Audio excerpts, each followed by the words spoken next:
ज्वारी एग्रोकेमिकल्स ने क्या किया, अपना एडवर्टाइजमेंट दिया था कि मैनेजमेंट ट्रेनीज चंबल के लिए प्रेफरेंशियल शेयर, ज्वारी के प्रेफरेंशियल शेयर बेचे थे।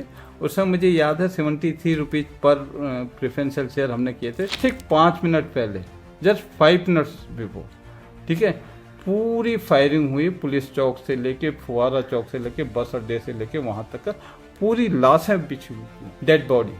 वहाँ छोटे से छोटा, वो जो आपने 10 टन डीएपी, 20 टन डीएपी, ठीक है, 30 टन डीएपी, मतलब अगर ये बेचे और सेलिब्रेशन होता उसमें और सेलिब्रेशन भी ग्रैंड सेलिब्रेशन। चंबल के पब्लिक इशू में क्या अंडर राइटरशिप ली थी। अच्छा, अंडर राइटरशिप क्या होती है कि अगर सपोज कोई पार्टी या किसी कंपनी ने या वेंडर ने अगर कमिट किया 50 करोड़ का, अगर सपोज पब्लिक इशू फ्लॉप हो जाता तो वो 50 करोड़ पूरा देगा, सब्जेक्ट टू सेबी उसको notice they within 30 days. He told me कि डीपी आप देखिए चंबल में इतने लोग हैं, आपसे सीनियर इतने लोग हैं, तो मैं फील करता हूँ कि you will retire as a DG. Okay, हाँ, वो मेरी यहाँ पर क्लिक कर गई। शक्तिमान वेल एस्टेब्लिश ब्रांड था, काफ़ी अच्छा ब्रांड था, लोग उसके लिए पागल थे। तो everybody was the weather the logistic, weather distribution, branding, IFMS, MIS, sale, dish, complete was the under. At the age of 40 I was the marketing head. उस समय matrix was just on paper. अभी आप किसी से कहो कि एक paper में कंपनी आ रही है, आप ज्वाइन करना है, लैंड एक्विजिशन हो गया, देन ROWJ अपना जो बैगिंग प्लांट लगाया, OSBL में जितना भी वो होता है एफ्लुएंट ट्रीटमेंट वाटर में, complete railway siding, cross country water pipeline, उसका जो एग्रीमेंट, कॉमर्शियल एग्रीमेंट, ठीक इतना सीखने को मिल रहा। गेल पाइपलाइन, CBG उसका वो रहा, effluent water treatment plant, environmental का पॉल्यूशन कंट्रोल बोर्ड से वो क्लियरेंस लेना, ठीक, RR पैकेज, पूरा देश पूरा उसमें। देन उसके बाद जो अपना टाटा इंजीनियरिंग सर्विसेज के वो इंस्पेक्शंस के लिए आते हैं उनको वो करना, मॉट agency, financial closure 1, 2, 3, 4, then refinancing, then NCLT, OTS, valuation. So now this is my asset, I was the marketing guy ना। 347 किलोमीटर का, यू वॉन्ट बिलीव, 300 मीटर के पैचअप में, ठीक है, हमने काम किया। I was also thrill, now I will be part of this Reliance to create the new history in India, in innovation, in the transform agriculture. Sir हमने ये भी सुना है 2017 एंड 2022 को you have given an interview for MD position at HURL, क्या वो सही है? बिल्कुल सही। एंड ऑल्सो हमें ये जानने, आप बताइए कि यूजली होता क्या है कि जो हमने यूजली इंटरव्यू सुनते हैं vice president level, senior manager, deputy manager, but किसी कंपनी के MD के इंटरव्यू जब आप देते हो, स्पेशली इन फर्टिलाइजर सेक्टर, तो generally I am not talking about HURL, but generally क्या पूछा जाता है और कैंडिडेट की किस तरह से तैयारी रहती है? सही, इसमें क्या है, अगर आप MD के उसमें दें, पहले तो मैं बताना चाहूँगा जो आपके 2022 में अक्टूबर में जो हमारा इंटरव्यू हुआ था, I was the only candidate from the private sector, okay, of the fertiliser industry. India में मैं अकेला था जिसको शॉर्ट लिस्ट किया था। इसमें बेसिकली वो क्या देखते हैं, दे सी द स्ट्रेटजिक कि इनका विजन क्या है, स्ट्रेटजिक वो कंपनी को कहाँ से कहाँ ले जा सकते हैं, दिस इज नंबर 1, मेन उनका ये रहता है। Second, how administratively he can see completely, आप कैसे, चाहे टेक्निकल हो, फाइनेंस हो, HR हो, ये एक बहुत बड़ा मिशन है, बहुत बड़ा प्रोजेक्ट है। CBG प्रोडक्ट जो आपका पराली जलती है, जो हम कहते हैं नॉर्थ इंडिया, पंजाब में, हरियाणा में, यूपी में, कई जगह पर वो जलती है। फार्मर उसके लिए भी पैसा खर्च करता है, राइट। मेरे जो आइकॉन है डॉक्टर US अवस्थी, जो अपने IFFCO के हैं, ओके, उन्होंने इतना, मैं थोड़ी इसमें रैपिड फायर है लेकिन मैं थोड़ी टाइम लेना चाहूँगा उनके लिए। उन्होंने जो इंडियन फर्टिलाइजर इंडस्ट्री के लिए कंट्रीब्यूशन किया है, अनफॉरगेटेबल। मतलब आज तक के लाइफ में मैं नहीं सोचता हूँ कि जो पहले किसी और ने किया और आगे कोई और कर पाएगा। अगर वो FMS का कहूँ, उनके पीछे मैन बिहाइंड द FMS जो फर्टिलाइजर मॉनिटरिंग सिस्टम है, the doctor Awasthi. Okay, nano fertiliser का कहें, man behind the nano fertiliser doctor Awasthi. World में हमारा नाम है, अगर वर्ल्ड कोऑपरेटिव में देखें तो biggest, IFFCO is the biggest largest cooperative in the world, उसमें उनका कल। इसमें एक नहीं, अभी कई चीज़ें हमारे पास, हम लोगों को एज ए फर्टिलाइजर इंडस्ट्री में पता ही नहीं है, कई चीज़ें। उन्होंने सोलर में काम किया, कई उसमें काम किया, इज द मेन बिहाइंड। और मेरी दिली तमन्ना है he is the only person, इतने बड़े आइकॉन इसके हैं। तो मेरी दिली तमन्ना है कि अगर उनको भारत रत्न मिले तो मैं तो वेरी गुड थॉट। मतलब वो उनका होना, my attitude will decide my altitude.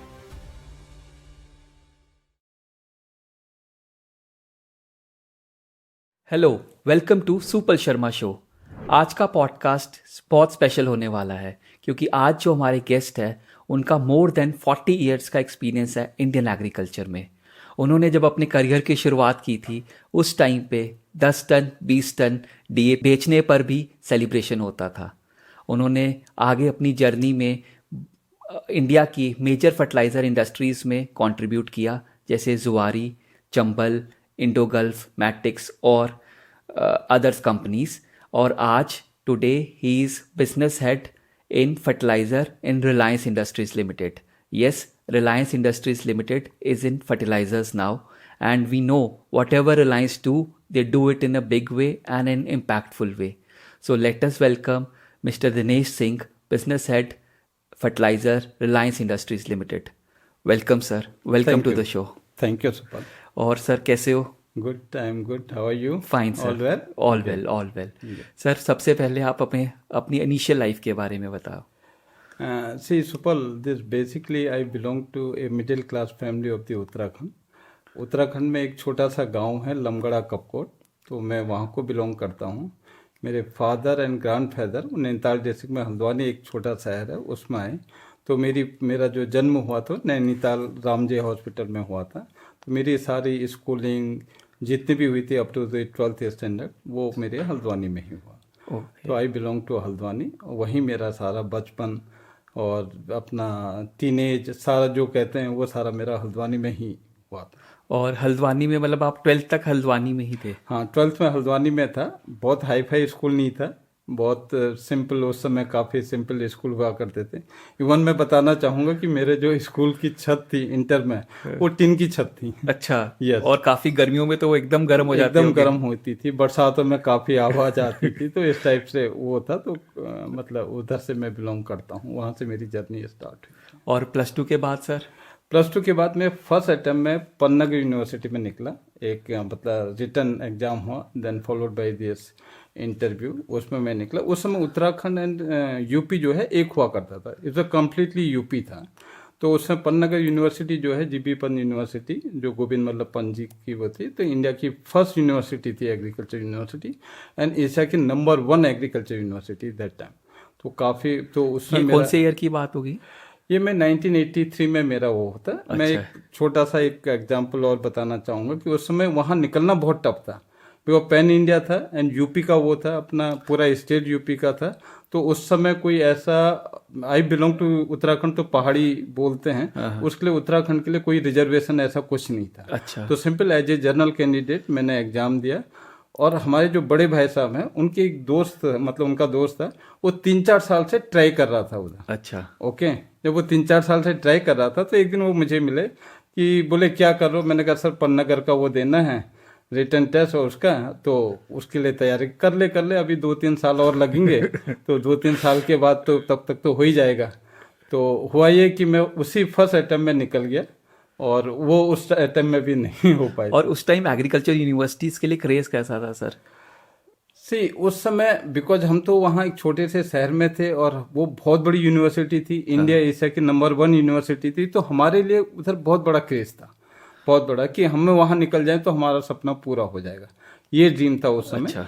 लोग जाते थे, इंजीनियरिंग में जाते थे, मेडिकल में जाते थे, बट हम लोगों के लिए वहाँ पे एक बहुत बड़ा हुआ। और जब उस टाइम पे आपकी जब एडमिशन हुई, तो उस टाइम पे जब एडमिशन होगी तो ऐसा फील हुआ कि अब यार इस यूनिवर्सिटी में एडमिशन बन गई, अब लाइफ बन जाएगी आगे और अच्छा हो जाएगा? देखिए ये तो डेफिनेटली हुआ। अगर आप उस यूनिवर्सिटी के बारे में वो करेंगे तो उसका जो कैंपस है वो अपने आप में 20 किलोमीटर का स्क्वायर रेडियस, मतलब रेडियस में 20 kilometre bye 20 kilometre 20 kilometre bye 20, इतनी बड़ी यूनिवर्सिटी, फार्म है। और उस समय जो आपके मतलब उस समय तो नहीं, उस समय तो मोस्टली इंडियन प्रोफेसर आ गए थे, बट उससे पहले अंग्रेज प्रोफेसर थे वहाँ पर। Okay. और उसको जो उनके वीसी थे, वाइस चांसलर थे, वो अपना सीनियर आईएएस रन करते थे। हमारे टाइम पर डॉक्टर कृपा शंकर जी थे जो सीनियर आईएएस थे, वाइस चांसलर। तो एक बहुत हाई फाई बड़ी यूनिवर्सिटी मानी जाती थी। हम तो छोटे से शहर में छोटी सी जगह से आए थे, हमारे लिए बहुत बड़ा सौभाग्य था कि मैं वहाँ पर निकला।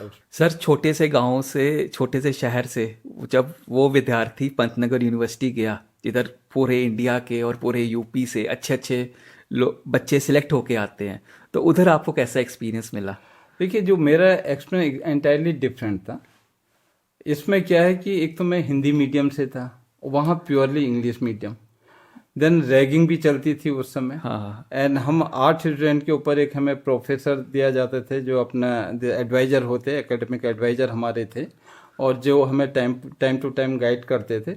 तो मेरा फर्स्ट सेमेस्टर, उसमें टेमेस्टर सिस्टम था, नॉट सेमेस्टर, टेमेस्टर। हर 3 महीने में एक एग्जाम, मतलब 3 टेमेस्टर होते थे एक साल में। तो फर्स्ट जो टेमेस्टर गया तो मेरा कोप अप करके बहुत मेहनत की, वो कि किसी तरह पास हो गया। तो मेहनत आपको ज़्यादा इंग्लिश सीखने में लग रही होगी रादर देन सब्जेक्ट में? Yes, absolutely. इंग्लिश समझने में, जो प्रोफेसर पढ़ाते थे समझ में नहीं आता था कि वो कर क्या रहे, क्या सब ऊपर से निकल। फिर उसको रात में हम पढ़ते थे, अपने हॉस्टल में पढ़ते थे। जब पढ़ाई की वजह कि किसी तरह निकल गया। जब थोड़ी एक सेमेस्टर बीता तो थोड़ी कॉन्फिडेंस आ गया कि यस नाउ कैन। तो उस समय क्या, हम दोस्ती यारी में आ गए। तो मेरे एक बहुत मतलब अच्छे मित्र उस समय बने थे, विजय भल्ला करके नाम था उनका। तो उनसे मेरी बात मतलब वो है, तो वो हम दो काफ़ी क्लोज फ्रेंड थे, घूमते थे। He was very rich, I was from the middle class family. मुझे महीने में 5 रुपये मिलते थे, वो एक दिन में 100 रुपया खर्च करते थे। इस टाइप का वो था हमारा बहुत ज़्यादा। तो हुआ क्या कि 3 महीने के बाद जो नेक्स्ट सेमेस्टर में मुझे जो है वार्निंग नोटिस मिल गया। अच्छा। कि अगर एकेडमिकली आपने ये ए ग्रेड नहीं लाए सारे सब्जेक्ट में, you will be out from the university. अब यहाँ तो हो गया पूरा। तो बड़ा टेंशन हुआ, क्या हुआ। तो मैं आई लेफ्ट, उनकी यारी दोस्ती मैंने छोड़ दी। वो मेरे काफ़ी पीछे ढूंढते रहे, वो करते रहे। तो हमारे वहाँ पर मतलब यूनिवर्सिटी में एक 7 फ्लोर की जो है लाइब्रेरी थी, और टॉप फ्लोर में पीएचडी के स्टूडेंट पढ़ते थे, पीएचडी वाले करते थे।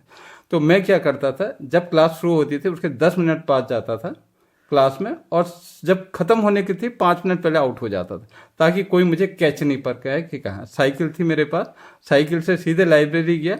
साइकिल को भी मैंने ऐसी जगह छुपाया कि जहाँ सीनियर लोग खड़ी करते थे, और 7th फ्लोर में जाके पीएचडी स्टूडेंट के वहाँ पर मैंने पढ़ाई की।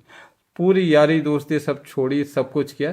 3 महीने में फिर कोप अप कर लिया था। उसके बाद फिर पीछे मुड़ के नहीं देखा। मतलब वो आप संभल गए थे एक तरह से? संभल गए थे, हाँ। अदरवाइज तो ये मेरा वहाँ का था। और जब ग्रेजुएशन के बाद? देखिए, ग्रेजुएशन के बाद कैंपस इंटरव्यू होता है। अच्छा। हाँ, तो कैंपस इंटरव्यू के थ्रू मेरा सिलेक्शन हो गया था लक्वा टी एस्टेट, आसाम, डिब्रूगढ़ में, एज ए असिस्टेंट मैनेजर। और वहाँ भी हम इसलिए गए थे क्योंकि वो समय कि टी गार्डन होता है, पूरे राजसी ढंग से रहते हैं, ठाठ रहते हैं, 8 नौकर सर्वेंट मिलते हैं, गाड़ी मिलती, बड़ा बेंगलो मिलता है, और एवरीथिंग, मतलब जो भी फैसिलिटीज होती हैं बहुत। और वास्तव में रॉयल स्टाइल। और उस टाइम वैसे ही बैचलर थे, खर्चे आपके कुछ बिल्कुल ही ऑलमोस्ट निल। तो मैं वहाँ चले गया और जाके देखा एक बहुत बड़ी कोठी, आलीशान कोठी, और पूरा कंप्लीट इंफ्रास्ट्रक्चर अंदर, बड़ी डाइनिंग टेबल, 8 अपने सर्वेंट, ड्राइवर, गाड़ी, सब कुछ। 8 सर्वेंट आपको?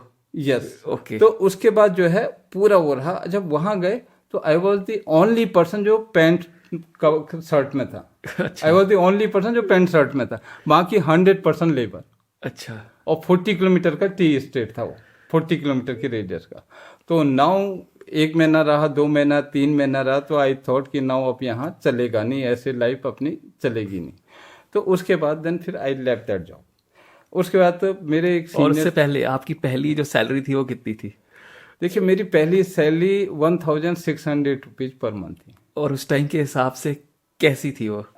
उस समय अगर आप बैचलर हो? हाँ, उस समय बैचलर थे, रिजनेबल था। 50 रुपए का एक कमरा मिलता था। अगर मैं बाहर का, मैं जुआरी की बात बता रहा हूँ, वहां तो इतना बड़ा आलीशान वो था क्या, उसमें तो 100% फ्री था, और ये अपना पॉकेट में पूरे जाते थे। बट वंस मैंने जुआरी में ज्वाइन किया था, तो उसके बाद आप जुआरी में चले गए? फिर जुआरी में गए। जुआरी में भी क्या हुआ था, उस समय आपके ना मोबाइल था, ना ऑनलाइन था, ना कुछ था।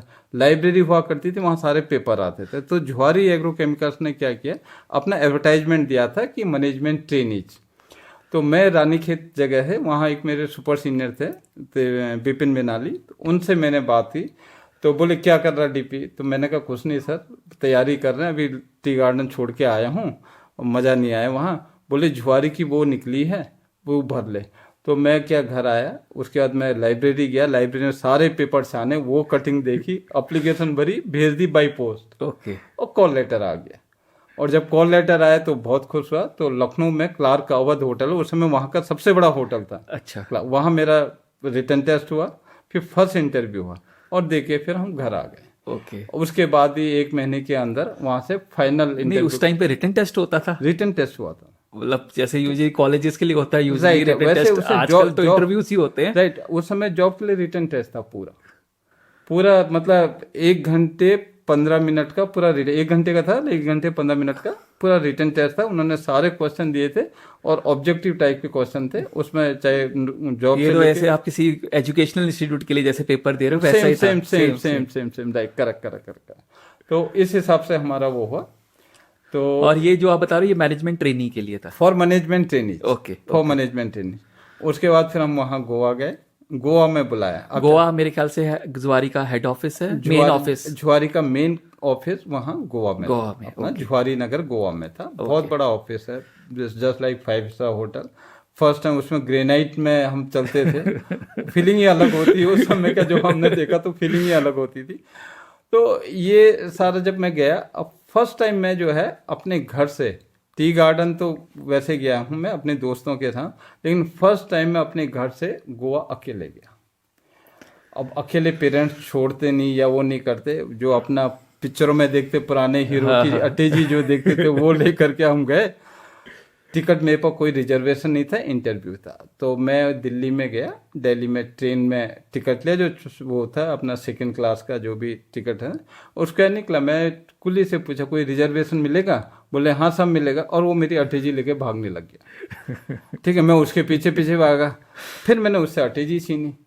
मैंने मिलेगा तो बताओ कहाँ? बोले हाँ आ गया है। फिर उसने अटैची फिर छीन ली, थोड़ी देर के बाद फिर मैंने उससे छीन ली, तब तक वो ट्रेन चल चुकी थी। अच्छा। मैं फिर चलती हुई ट्रेन में बैठा और रतलाम तक का ऐसे ही गए, खड़े खड़े गए। उसके बाद टीटी से बात करके वो करके एक बर्थ मिली, किसी तरह उतरे हम वहाँ पर।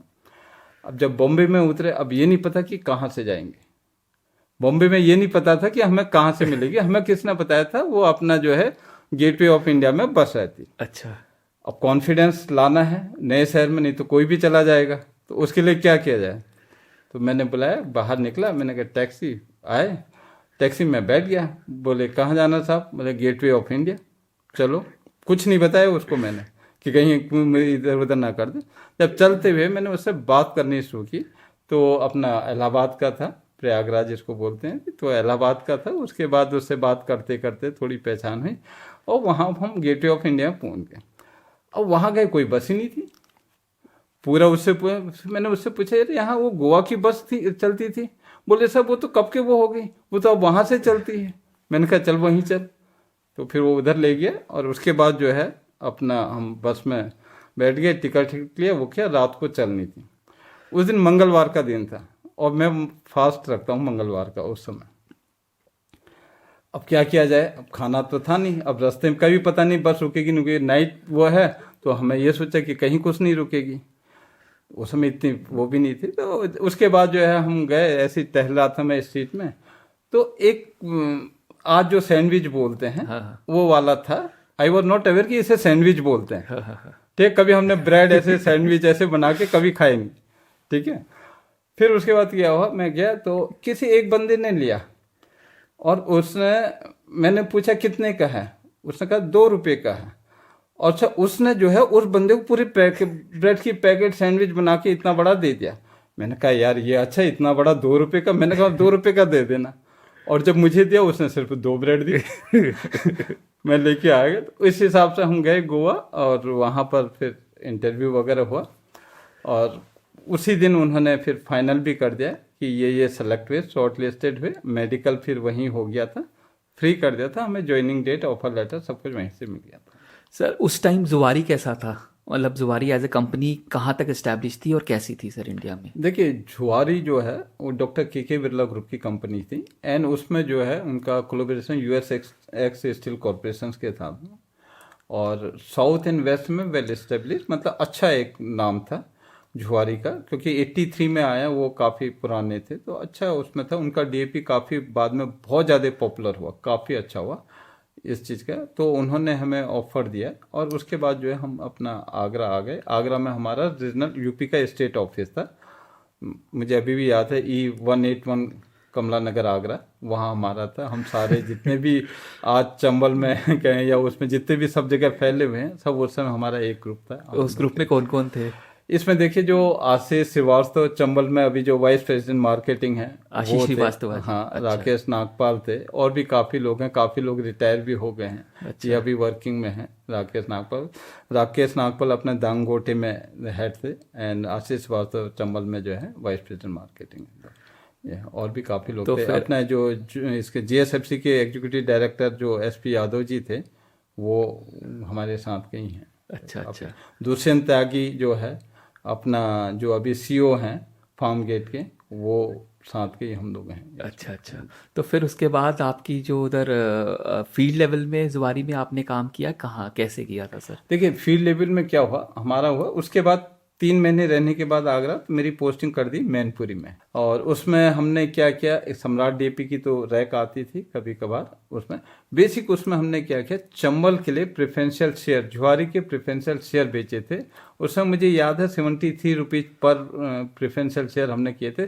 तो हमारे जो डीलर हमने अपॉइंट किए, डीलर से हमने फंड कलेक्ट किया, रिटेलर से फंड कलेक्ट किया फॉर दी चंबल फर्टिलाइजर। तो ये हमारा वो, तो चंबल का जो शुरुआत है वो आपके बिल्कुल सामने सामने हुई, और ट्रांजिशन है वो सारा का कंप्लीट हमारे सामने हुई चंबल फर्टिलाइजर का, पूरा सारा हुआ। तो उसके बाद इवन फिर हमने मार्केट एस्टेब्लिशमेंट के लिए किया है।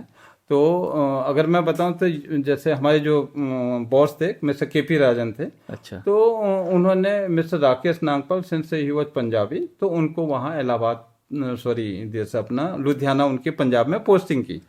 ठीक है, अनफॉर्चुनेटली उनके फादर की डेथ हुई। तो उसके बाद पंजाब में दैट टाइम टेररिज्म था पूरा। अच्छा। पूरा टेररिज्म था, क्योंकि ये कौन सी ईयर की बात ये है? 89 की बात हाँ, मैं वो बता पीक रहा हूँ। टेररिज्म हाँ, था। पीक था, क्योंकि उस समय तो nobody wanted to go there. ठीक है, तो उसमें क्या है, मैंने अपना हाथ उठाया कि मैं पंजाब जाऊंगा। जब हाँ नागपाल जी का वो हुआ तो उनका ड्रॉप हो गया वहाँ, तो फिर मैंने अपना हाथ उठाया कि मैं जाऊंगा उस समय।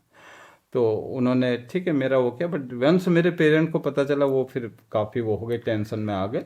तो हमारे फैमिली डॉक्टर थे, डॉक्टर यमुना सनवाल, उनके भाई यूपी में एपीसी थे, तो एग्रीकल्चर प्रोडक्शन कमिश्नर, तो उनके थ्रू हमारे बॉस को फ़ोन करवाया। मैंने बॉस को पहले बोल दिया था कि बॉस ऐसा ऐसा फ़ोन आएगा, डोंट वरी, आप उनको हाँ में हाँ बोल देना। मतलब आपके घर वालों ने बोला कि मेरे लड़के को उधर मत जाने नहीं दो, जाने बाहर से सिफारिश लगाई। राइट उल्टा सिफारिश लगती है कि मेरे बेटे को उधर पोस्टिंग कर दो, correct। और इधर सिफारिश लगी कि मेरे बेटे को पोस्टिंग नहीं होनी चाहिए, बिकॉज correct। उस टाइम अनफॉर्चुनेटली पंजाब बिल्कुल पीक टेररिज्म देख रहा। राइट। तो बट मैंने बॉस को बोल दिया था। फिर बॉस की मैंने बात अपने पेरेंट्स से कराई, तो पेरेंट्स को उन्होंने समझा दिया कि आप कहो तो हम नहीं भेजेंगे, but it's a golden opportunity for him, और अगर जाएगा तो बहुत अच्छा हो रहेगा, और जब चाहो आप घर में बुला सकते हो, और आपको भी हम वहाँ ले जाएंगे। तो फिर एनीवे मैंने भी थोड़ी कन्विंस किया, और वो एग्री हो गए, और मेरी लुधियाना पोस्टिंग हो गई। और वास्तव में उस समय मतलब जो था काफ़ी मतलब डरावना काफ़ी वो था उस समय situation, nobody can dare to go there. कुछ इंसिडेंट भी आपने देखे ऐसे? यस, बहुत, एक नहीं कई देखे हैं। मैं बताऊं, मैं शेयर करना चाहूँगा आपसे। उस समय क्या है कि मैं सीनियर मार्केटिंग ऑफिसर थे, तो उधर गए अपना, एक बार मैं बस पकड़ के, पहले उधम सिंह नगर से अपना बस अड्डे है, वहाँ से रिक्शे में, उसके बाद बस पकड़ के हम जलंधर गए। जलंधर में वहाँ अपना डीलर थे एक आरवी एग्रो केमिकल, तो उनको मैंने फ़ोन किया, अवतार सिंह जी को। तो बोले सर तुसी कितने आ रहे हो, यहाँ तो कर्फ्यू लगा है। अच्छा। ठीक है, ये बोला। मैंने कैसे? बोले तुसी जाओ जी, वहाँ पर कर्फ्यू लगा है, कब तक होगा कुछ पता नहीं। तो मैंने कहा ठीक है, तो मैंने बस पकड़ी, वापस आ गया। वापस आए, मैंने क्रॉस किया एक ब्रिज पैदल, मतलब वहाँ से आया बस में उतारा, फिर ऑटो से आया, ऑटो से फिर मैंने ब्रिज क्रॉस किया, क्रॉस करने के बाद रिक्शे में बैठा। रिक्शे में बैठा ठीक 5 मिनट पहले, जस्ट 5 मिनट्स बिफोर, ठीक है, पूरी फायरिंग हुई, पुलिस चौक से लेके, फुवारा चौक से लेके, बस अड्डे से लेके वहाँ तक का पूरी लाशें बिछी हुई थी वहाँ पर, डेड बॉडी, क्योंकि ठीक 5 मिनट्स में शायद 5 मिनट पहले मैं जाता तो आई डोंट नो क्या होता, बट वो सारा वो सिनेरियो देख करके रियली मतलब तो आई टोल्ड रिक्शे वाला कि सीधे घर चलो, कोई वो नहीं। ये मेरा एक वहाँ पर इंसिडेंट हुआ। एक इंसिडेंट और बताऊंगा, तो मतलब आतंकवादियों को खाड़को बोलते हैं वहाँ। अच्छा। ठीक है ना। तो मैं अगेन मैंने कहीं टूर में जाना था, बस पकड़नी थी, तो मैंने अपने लैंड लेडी के बेटे से बोला कि यार मुझे छोड़ दे। मेरे पास यामा बाइक थी, तो मैं आया उसमें, उसने छोड़ दिया, मैं चला रहा था। यामा बाइक कंपनी के थ्रू दी? कंपनी के through. Company was very royal, या in fact I can say Zuari and Chambal is my first love, जो कभी भूल नहीं सकता हूँ, क्योंकि कल्चर पॉइंट ऑफ व्यू, वैसे के बाउंडिंग पॉइंट ऑफ व्यू, आज भी जो है झुआरी के और चंबल के जो लोग हैं एक हैं। पैन इंडिया में कहीं भी है, but we are one. Okay, इतना ज्यादा वो है। मतलब ये आपने टफेस्ट सिचुएशन देख लिया है, इससे ऊपर टफेस्ट कुछ हो नहीं सकता। उससे नहीं हो सकता। मैं तरन तारण गया हूँ, मैं गुरदासपुर गया हूँ, मैं अमृतसर गया हूँ, मैं भटिंडा गया हूँ, मैं फिरोजपुर गया हूँ, मैं अबोहर गया हूँ। एंटायर पंजाब मैंने उस टेररिज्म में चैलेंज एक्सेप्ट करके वो किया, क्योंकि आजकल तो बहुत इजीली हैंड्स अप कर देता है हाथ। मतलब आजकल तो फील्ड में रात को जाने के लिए भी नॉब्स निकल जाते हैं कि 7 बजे से पहले वापस आ नाइट डे का कोई वो ही नहीं था। और एक इंसिडेंट और मैं शेयर करना चाहूंगा, नवीन कपूर साहब जो झुआरी के प्रेसिडेंट थे। अच्छा। उस समय वो मेरे बॉस थे और दिल्ली में बैठते थे। अच्छा। ठीक है ना। तो वो आए लुधियाना में, तो मैंने कहा सर अमृतसर चलेंगे, तो हम लुधियाना आए और लुधियाना से हम अपनी कार में गए अमृतसर। अमृतसर में वहाँ अशोक करके हैं, कोई डीलर डिस्ट्रीब्यूटर हैं, बड़े डिस्ट्रीब्यूटर हैं वहाँ के। वहाँ हम गए, उनसे बात की, फिर उनकी गाड़ी लेकर के हम भोले शंकर खाद भंडार के पास गए। तो उसके भोले शंकर खाद भंडार के, आपको डीलर का नाम अभी तक याद है? अभी तक याद है, अभी तक याद है। तो वो जो है उसे 4 खाड़कू टेररिस्ट उसके यहाँ बैठे हुए थे, पूरा वो लेकर के। और इधर से आप और नवीन कपूर जी हम गए थे। जब उसके यहाँ गए अपना, हमने कहा डीलर अपॉइंटमेंट के आपको हमने फॉर्म मिल गया, ये कर दिया वो, तो हमने कार्ड हो गए थे। तो 4 लोग बैठे थे, पूरा उन्होंने ओढ़ रखा था। अच्छा। ठीक है। उसमें क्या हुआ, अपना हम गए, हम समझ गए कि कुछ गड़बड़ है, हमने सब कुछ देख लिया था। ठीक है। हमने अपना कार्ड दिया, हम बोले कि हम चंबल फर्टिलाइजर से, जुआरी एग्रोकेयर से आए हैं, हमको फर्टिलाइजर कंपनी इस्टेब्लिश कर रहे हैं, अभी डीलर नेटवर्क इस्टेब्लिश करना है, इसलिए आपके पास आए हैं। ये डॉक्यूमेंट की लिस्ट है और इसे आप वो कीजिए। ठीक है ना। तो इस हिसाब से जो है उनसे बात की, लेकिन हमने बस 2-4 मिनट बात की, उसके हम वापस आ गए। तो 2 बंदे हमारे पीछे आ गए। अच्छा। रेड लाइट में हमने रुके, वो गाड़ी छोड़ी, हम उधर गए, अपनी गाड़ी ली, सीधे हम लुधियाना आ गए। तो मतलब उस समय वहाँ पूरा काम और करना। ऐसी फील्ड में आपने मार्केटिंग देख ली हो, तो फिर उसके बाद तो कहीं भी आप मार्केटिंग देखिए, मैं 2 चीज कहता हूँ, एक पंजाब में और एक बिहार में जिसने मार्केटिंग कर ली, वो पैन इंडिया के सब जगह काम कर सकता हर जगह काम कर सकता, क्योंकि दोनों की अपनी बड़ी स्पेशलिटी हुआ है। पंजाब बहुत छोटा एरिया, ये तो खैर जो घटना बता रहे हैं ये अलग इशू हो गया। हाँ। बट पंजाब बहुत हाई कंजम्पशन है, बहुत शॉर्ट पीरियड है, तो काफ़ी वहाँ फार्मर्स अवेयर हैं, नॉलेजेबल हैं, काफ़ी अच्छा हुआ है। मतलब हम वहाँ के किसानों को चला नहीं सकते हैं। मतलब अगर हम कहें कि हम उनसे फंडा देना चाहें ना, हाँ। कि अपने प्रोडक्ट के बारे में ये करने, वो बिल्कुल वहाँ नहीं चलता, क्योंकि they are more educated than us. उनके फील्ड के बारे में, क्रॉप के बारे में जो उनको पता है वो हमको भी नहीं पता रहता कई बार। तो इसलिए पंजाब में और बिहार में जिसने काम कर लिया, they are successful in the pan India and they across the global also, I can say. ये तो अपने लिए भी लर्निंग रही। और दूसरा सर, उस टाइम पे अनफॉर्चुनेटली ये सिचुएशन थी पंजाब में, पर फर्टिलाइजर का कैसा सिचुएशन था, डीएपी का? देखिए उस समय क्या है, फर्टिलाइजर का सिचुएशन, डीएपी का, मैं सपोज आपकी इनिशियल जो झुआरी का मैं बता रहा हूँ, हाँ, झुआरी में मैं सिर्फ 3 years and around 8 to 9 months रहा। उसके बाद हमारा चंबल में ट्रांसफर हो गया था। यू वॉन्ट बिलीव, वहाँ छोटे से छोटा, वो जो आपने 10 टन डीएपी, 20 टन डीएपी, ठीक है, 30 टन डीएपी, मतलब अगर ये बेचे और सेलिब्रेशन होता था उसमें, और सेलिब्रेशन भी ग्रैंड सेलिब्रेशन। ठीक है।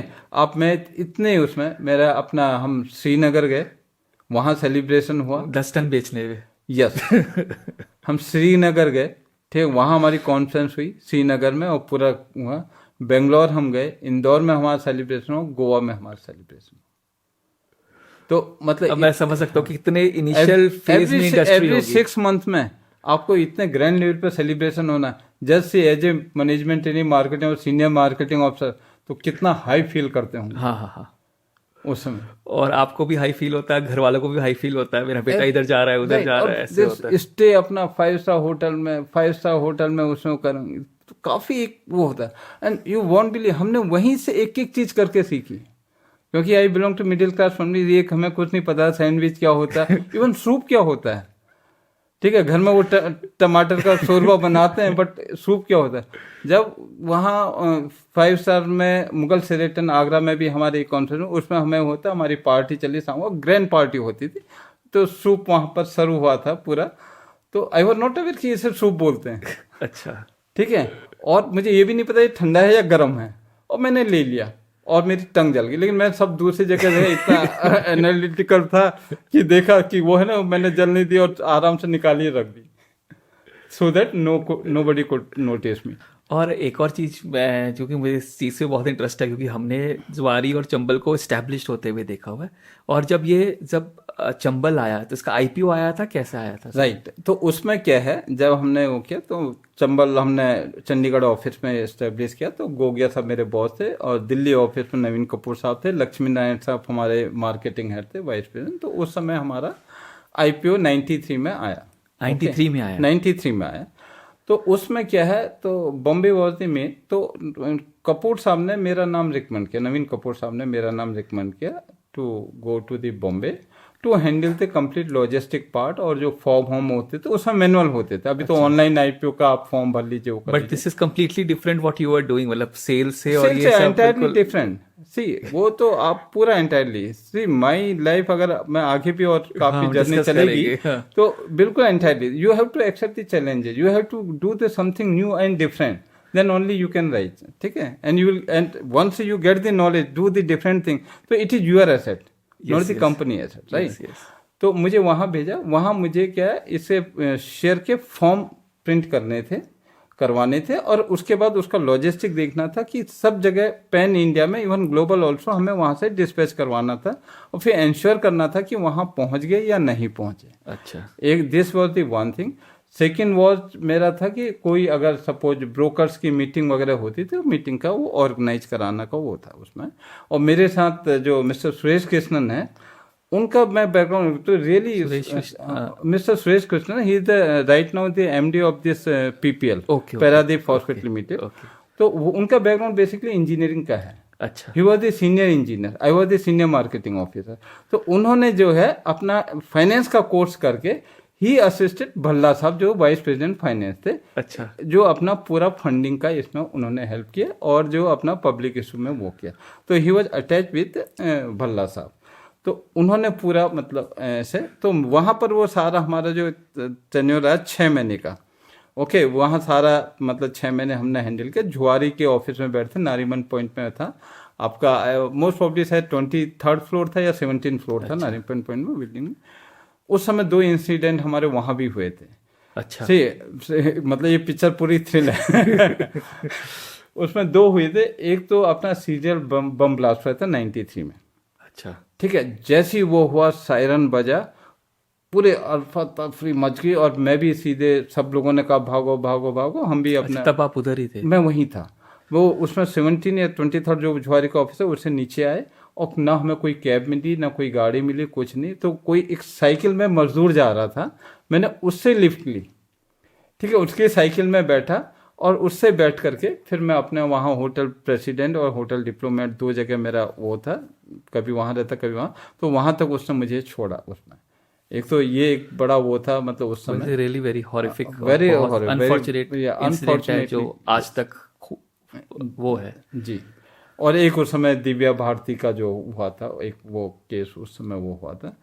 तो लेकिन बट पूरे उसमें हैंडल करने में, उसमें public so that was the new for me. Okay, फिर ये सारा करने के बाद, सारा मैनेजमेंट एग्जीक्यूशंस करने के बाद, then I came back to Chandigarh. अच्छा, मैं चंडीगढ़ रहा नहीं, 7 डेज के बाद फिर आईपीओ भी आ गया। आईपीओ आने के बाद फिर अगेन, तो उसमें फिर मुझे जो है बिहार एंड वहाँ झारखंड का, तो दूसरी स्टेट का आपने नाम लिया, उधर आप पहुंच गए हो। हाँ, करेक्ट। तो उसी में हमको जो है वहाँ भेज दिया। उस समय क्या होता था ना, अभी तो ऑनलाइन सिस्टम में आपको 1 मिनट आ जाती थी, तो चंबल के पब्लिक इशू में क्या अंडर राइटरशिप ली थी। अच्छा। अंडर राइटरशिप क्या होती है कि अगर सपोज कोई पार्टी या किसी कंपनी ने या वेंडर ने अगर कमिट किया 50 करोड़ का, अगर सपोज पब्लिक इशू फ्लॉप हो जाता तो वो 50 करोड़ पूरा देगा, सब्जेक्ट टू सेबी उसको notice they with in 30 days. अच्छा, एक तरह की इंश्योरेंस हो गई है। राइट, करा। लेकिन उस समय क्या हो, सारे जितने भी पब्लिक इशू आए थे सब फ्लॉप हो गए थे उस समय। अच्छा। उसमें चंबल का भी था। अब उसमें क्या गया, 30 डेज में हमें सेबी ने नोटिस देना, तो सेबी को 30 डेज में कहाँ से स्टेटमेंट आएगी, क्योंकि पूरा मैनुअल सिस्टम था, कंप्लीटली मैनुअल सिस्टम था। फिर क्या हुआ, मुझे बिहार एंड झारखंड भेजा, तो बिहार की बैंकों में, स्टेट बैंक की ब्रांच में, झारखंड की स्टेट में, धनबाद की ब्रांच में, इन सब में जा करके हमने वो स्टेटमेंट तैयार किया। स्टेटमेंट तैयार करके उस समय हमने फैक्स करवाया वहाँ से। अच्छा। ठीक है, और तब जाके हमने जो ये काम सारा एग्जीक्यूट, मतलब 22 से 25 दिन के अंदर सारे पैन इंडिया में हम फैल गए थे, तो सारा करके हमने दे दिया। So that was the culture of this, I can से, चंबल का जो है। और बिहार का जो आपने बताया कि it has been difficult for marketing, और उधर मार्केटिंग करना डिफिकल्ट है, तो उसके पीछे की भी कोई स्टोरी बताइए सर। देखिए, बिहार की स्टोरी में इसमें क्या है, बिहार में मतलब once you go move from this eastern UP to Bihar, Jharkhand, West Bengal and others, okay, उस केस में क्या होता है, वहाँ शॉर्टेज बढ़ते जाती है। वो ईस्टर्न इंडिया में कोई प्लांट नहीं था, अभी HURL के प्लांट आए। अच्छा। हिंदुस्तान उर्वरक रसायन लिमिटेड के अभी प्लांट, उसमें सिर्फ ब्रह्मपुत्र वैली का आसाम में एक प्लांट था, राइट। अच्छा। तो जो उसमें आसाम का था, तो शॉर्टेज की वजह से, जब शॉर्टेज होती तो किसान फिर प्रॉब्लम होती।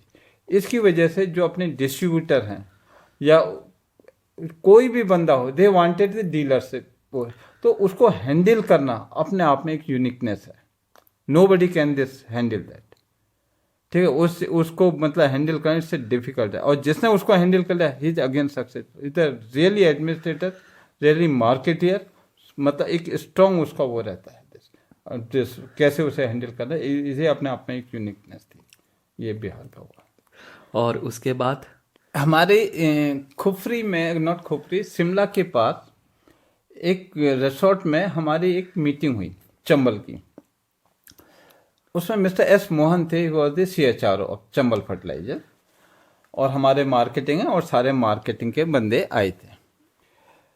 तो bluntly I ask one question, ठीक है। वैसे मैं बड़ा साई नेचर का, सबमिसिव नेचर का, साइलेंट नेचर का था, लेकिन आई डोंट नो, मैंने उस समय ब्लंटली पूछा कि सर मेरा फ्यूचर क्या है इन चंबल। ही टोल्ड मी कि DP आप देखिए, चंबल में इतने लोग हैं, आपसे सीनियर इतने लोग हैं, तो मैं फील करता हूँ कि you will retire as a DGM। Okay. हाँ, वो मेरी यहाँ पर क्लिक कर गई hit. That time I was the manager. अच्छा। और मैनेजर, सीनियर मैनेजर, AGM कह लो या DGM, फिर आ जाओ, तो मतलब 3-4 में मेरे पूरा लाइफ खत्म। हाँ।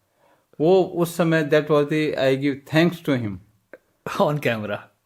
Yes, I give thanks to him कि जिन्होंने मेरी आई ओपनिंग की, ठीक है।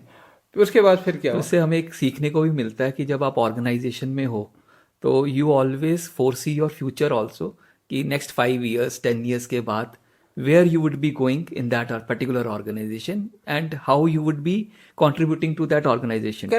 Correct. See, ultimately your goal should be not serve to the company, your goal should be to contribute in the agri industry. Yes. India, farmers, वे चाहे इधर रह के करो, उधर रह के करो, Yes. है ना। Once you will grow, you can contribute more. Yes. ठीक है, यू कैन कंट्रीब्यूट मोर, क्योंकि आपके पास थोड़ी ज़्यादा पावर होगी, ज़्यादा नॉलेज होगी, ज़्यादा आपका एक्सपोजर होगा, ज़्यादा बड़ा फील्ड होगा। अदरवाइज एक ही में रह करके एक लिमिटेड उसमें एक्सपोजर होता है, लिमिटेड एरिया में होता है, लिमिटेड उसमें रहता है। So this is the great learning for this upcoming, जो अभी मतलब आजकल के जो कंपनीज के एग्जीक्यूटिव्स हैं या एग्रीकल्चर ग्रेजुएट्स हैं जो आ रहे हैं एग्री MBA करके, इससे दिस, एंड आजकल के लोग तो काफी आजकल तो ये वैसे ही पकड़ के रहते हैं, बट ये भी चीज मैं कहता हूँ कि नहीं होना चाहिए, ज्यादा हिप हॉप नहीं होना चाहिए, वो भी अच्छा नहीं है। But goal behind that should be to serve to the nation, to serve to the farmer, to serve to the agri industry and agriculture. किसको हम ऐसे ऐसे डेवलप करें, वो गोल होना चाहिए। अगर वो गोल में आप काम करेंगे तो ऑटोमेटिकली आप भी ग्रो करेंगे, देश भी ग्रो करेगा, किसान भी ग्रो करेगा, साथ लोग। और फिर आपने कहाँ पे नेक्स्ट किया? फिर उसके बाद क्या, मेरा क्लिक हुआ, तो उसके बाद देन आई स्टार्टेड सर्चिंग। और fortunately it was my luck कह ले या जो भी, fortunately I got the offer from this Indogulf fertiliser. Okay okay, you know what is the position as a deputy general manager. Okay, the same जिधर आप retire हो रहे थे. रिटायर होने वाले थे, वो ऑफर में हुआ. एंड उसका मेरे पास इंटरव्यू कॉल लेटर आ गया. और जब आपको ये ऑफर ही आया तो आपको एक डेजा वू ऐसी फीलिंग आई कि जिस पोजीशन को मेरे कान में सुना था उस पोजीशन की वजह से मैं छोड़ रहा हूँ. हाँ. और वही पोजीशन के लिए मैं इंटरव्यू देने जा रहा हूँ. So I got the call letter, interview call letter for the DGM position in the Aditya Birla group Indogulf fertiliser. मैं दिल्ली गया तो वहाँ जो है mister S N Jaju was the मतलब senior president unit head of the Indogulf fertiliser वहाँ यूपी में जो प्लांट है उनका. And mister Panda was this CHRO group CHRO head, Bombay से आए थे और एक और थे. तो उन्होंने मेरा इंटरव्यू लिया. तो जब मैं पहुंचा तो वैसे सर एक आपके साथ कन्वर्सेशन करने का एक अच्छा मजा ये आता है because you remember every dealer person और रेफरेंसेस लेके आप बात कर रहे हो, तो मतलब बड़ा अच्छा लग रहा है सर. जो प्रैक्टिकल चीज है मैं really I also feel the same. बिल्कुल सही कह रहे हैं आप. दिस उस पे क्या तो आपके रेफरेंसेस बहुत स्ट्रांग है. हाँ, जब 30 लोग वहां पर बैठे हुए थे and I was the first candidate, तो उन्होंने मेरा नाम कॉल किया. मैं अंदर गया तो उन्होंने स्टार्ट किया इंटरव्यू लेना. 1 2 3 4 सारे जो होते हैं अपना इंटरव्यू लेने का स्टाइल होता है. तो जाजू जी पूछते रहे. टाइम का पता नहीं चला, 3 घंटे बीत गए. 3 घंटे 3 आवर्स. अब जस्ट इमेजिन 3 घंटे क्या होते, पूरा पिक्चर का शो खत्म हो जाता है स्टार्टिंग से एंड तक का. तो इनकेस अगर आपकी रियली तैयारी नहीं है और आपको नॉलेज नहीं है तो यू विल बी आउट. इसका मतलब मुझे उसी समय कॉन्फिडेंस आ गया था कि यस सिलेक्शन हो जाएगा. और लास्ट क्वेश्चन वॉज थी you tell me your weaknesses और नॉट ओनली 5 वीकनेसेज. ठीक है, और मैंने पांचों के पांचों अपनी एक्चुअल वीकनेस उनको बताई और लास्ट में वो हंसने लग गए. ठीक है, उसके उन्होंने कहा थैंक यू, आप एक काम कीजिए लंच में होके आइए और उसके बाद 1.5 घंटे के बाद आइए.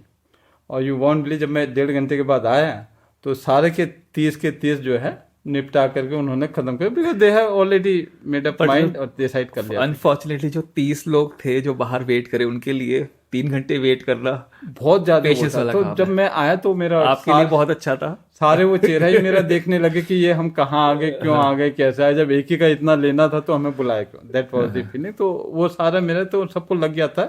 जैसे ही मैं निकला तो सब मोस्टली लोग कांग्रेचुलेशन करने लगे थे उसी समय. देखिए इंडोगल में first posting was my this as a DGM थी या जोनल हेड थी अपना वहाँ पर बिहार पटना में. I was looking after the Bihar Jharkhand Bengal. 8 regional office थे हमारे पास, उसकी टीम थी वहाँ पर वेरी शॉर्टेज थी. शक्तिमान वेल एस्टेब्लिश ब्रांड था, काफ़ी अच्छा ब्रांड था. लोग उसके लिए पागल थे. अच्छा, किसान कहो या डीलर कहो किसी भी तरह. और बिहार तो बिहार ही है. मैंने कहा ना कि जो बिहार में काम कर लिया वह सक्सेसफुल रह जाएगा. तो I was getting the so much pressure from the every corner of this Bihar, चाहे whether the bureaucrat, whether the police, whether the goonda तत्व, whether the dealer, influential people, everywhere I was getting lot of pressure. वो pressure को handle करना और manage करना. And everybody was asking product from you. Everybody asking dealership first, dealership second product. ठीक है, मतलब ये तो सेल्स गाय के लिए बिल्कुल ही उल्टा हो गया. यूजुअली सेल्स गाय के लिए डीलर बनाना चैलेंज रहता है. हाँ. उसके बाद प्रोडक्ट बेचना चैलेंज रहता है. आपके चैलेंजेस बिल्कुल ही इन्वर्टेड हो गए. नहीं, इसी देखिए अगर आपको एक डीलरशिप देनी है और आपके पास 100 लोगों का प्रेशर, हाई लेवल का प्रेशर आए, मैं वही कह रहा हूँ. तो आप देखिए how you will manage it. That is the biggest challenge. तो इतना पॉपुलर ब्रांड हो, इतना पॉपुलर ब्रांड था. ठीक है, और उसका जो है जब ये प्रेशर आते थे तो 3 महीने तक का, 3 मंथ तक का मुझे काफ़ी प्रेशर में रहा, टेंशन में रहा. और उस समय सिचुएशन वॉज नॉट गुड. उस समय जस्ट एक गवर्नमेंट खत्म हुई, दूसरी गवर्नमेंट आ रही थी मेरे टाइम पर जब मैंने एंट्री ली. तो उस समय सिचुएशन एज इट इज, जो पुराना बिहार कहते थे वही चीज़ थी. फिर मेरी फैमिली भी वहीं थी मेरे साथ, बच्चे भी छोटे थे. हाँ, और वो भी एक इंसिडेंट अगर मैं बताऊंगा तो रियली मतलब वो कांपने वाला था. तो उस समय how I manage, just learning for this upcoming जो अपना इंडस्ट्री के लोग हैं, हाउ आई मैनेज। मैंने सबसे पहले मैनेज अपना, वहाँ डायरेक्टर एग्रीकल्चर थे, वो अपने पन्ना यूनिवर्सिटी के सीनियर थे, जो मिस्टर वी.के. गौड़, जो आपके x CMD national seed corporation के ब्रह्मपुत्र वैली में थे, NFL में थे। He was with me in the Mainpuri initial stage. Panna university के सुपर सीनियर थे और बिलोंग टू उत्तराखंड। तो उन्होंने मेरे से बात की, वो आया तो उन्होंने मुझे इंट्रोड्यूस किया, फिर मेरे उनसे अच्छे relation. Then I was the young man, ठीक है।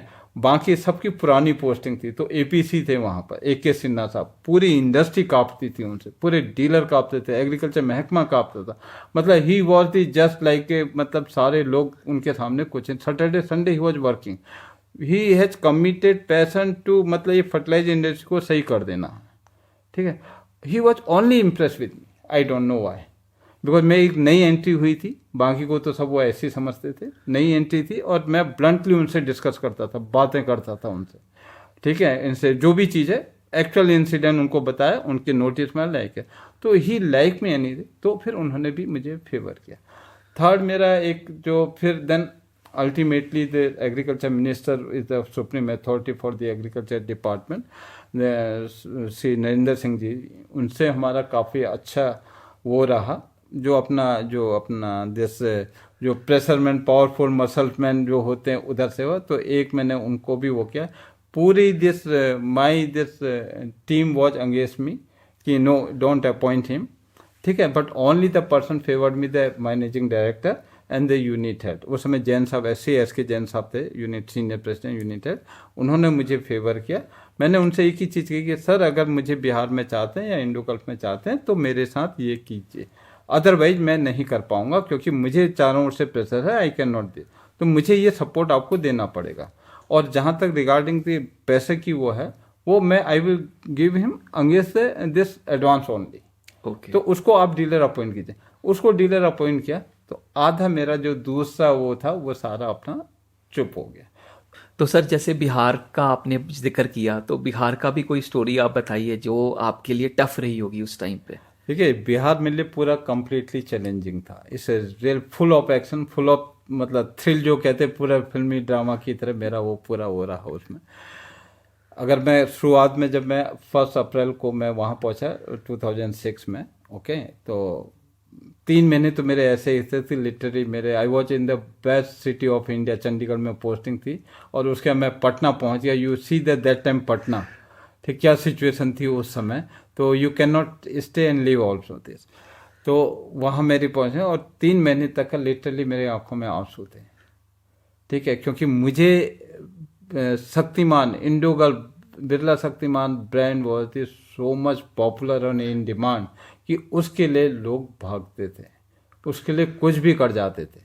जब इतना पॉपुलर डिमांड जिसकी हो, तो चाहे वो किसान हो या डीलर हो या दिस ब्यूरोक्रेट्स हो या पुलिस हो या गुंडा तत्व हो या फिर आपका कोई भी हो, वो कहीं ना कहीं से आपको इतना प्रेशर आएगा चारों ओर से कि आप मतलब यू कैन नॉट टॉलरेट, उसे मेंटल इतना प्रेशर आ जाता है चारों ओर से, तो आप वो नहीं कर सकते। Then you have to go in the system also. Company का सिस्टम होता है, कंपनी का होता है, हमें कंपनी का सिस्टम भी मेंटेन करना और वो प्रेशर भी हमको वो करना। तो ये हमारा एक बहुत बड़ा स्पेशली चैलेंज था। उसके लिए मैं सर, मैं एक और चीज़ बोल रहा हूँ, हमने इधर सेल्स स्टोरी कवर की है कि डिमांड कैसे क्रिएट करे, हाँ, डीलर कैसे और बढ़ाए, प्रोडक्ट को कैसे पॉपुलर करे, और ये जो अभी स्टोरी कवर कर रहे हैं ये बिल्कुल ही विपरीत है, बिल्कुल ही ऑपोजिट है कि हाईली डिमांडेड प्रोडक्ट को कैसे हम मैनेज करें और पीपल मैनेजमेंट कैसे करें। यस, देखिए उस समय क्या होता है कि जब इतना डिमांड है तो लोग कुछ भी करने को तैयार होते हैं। तो your integrity, your honesty is the number 1।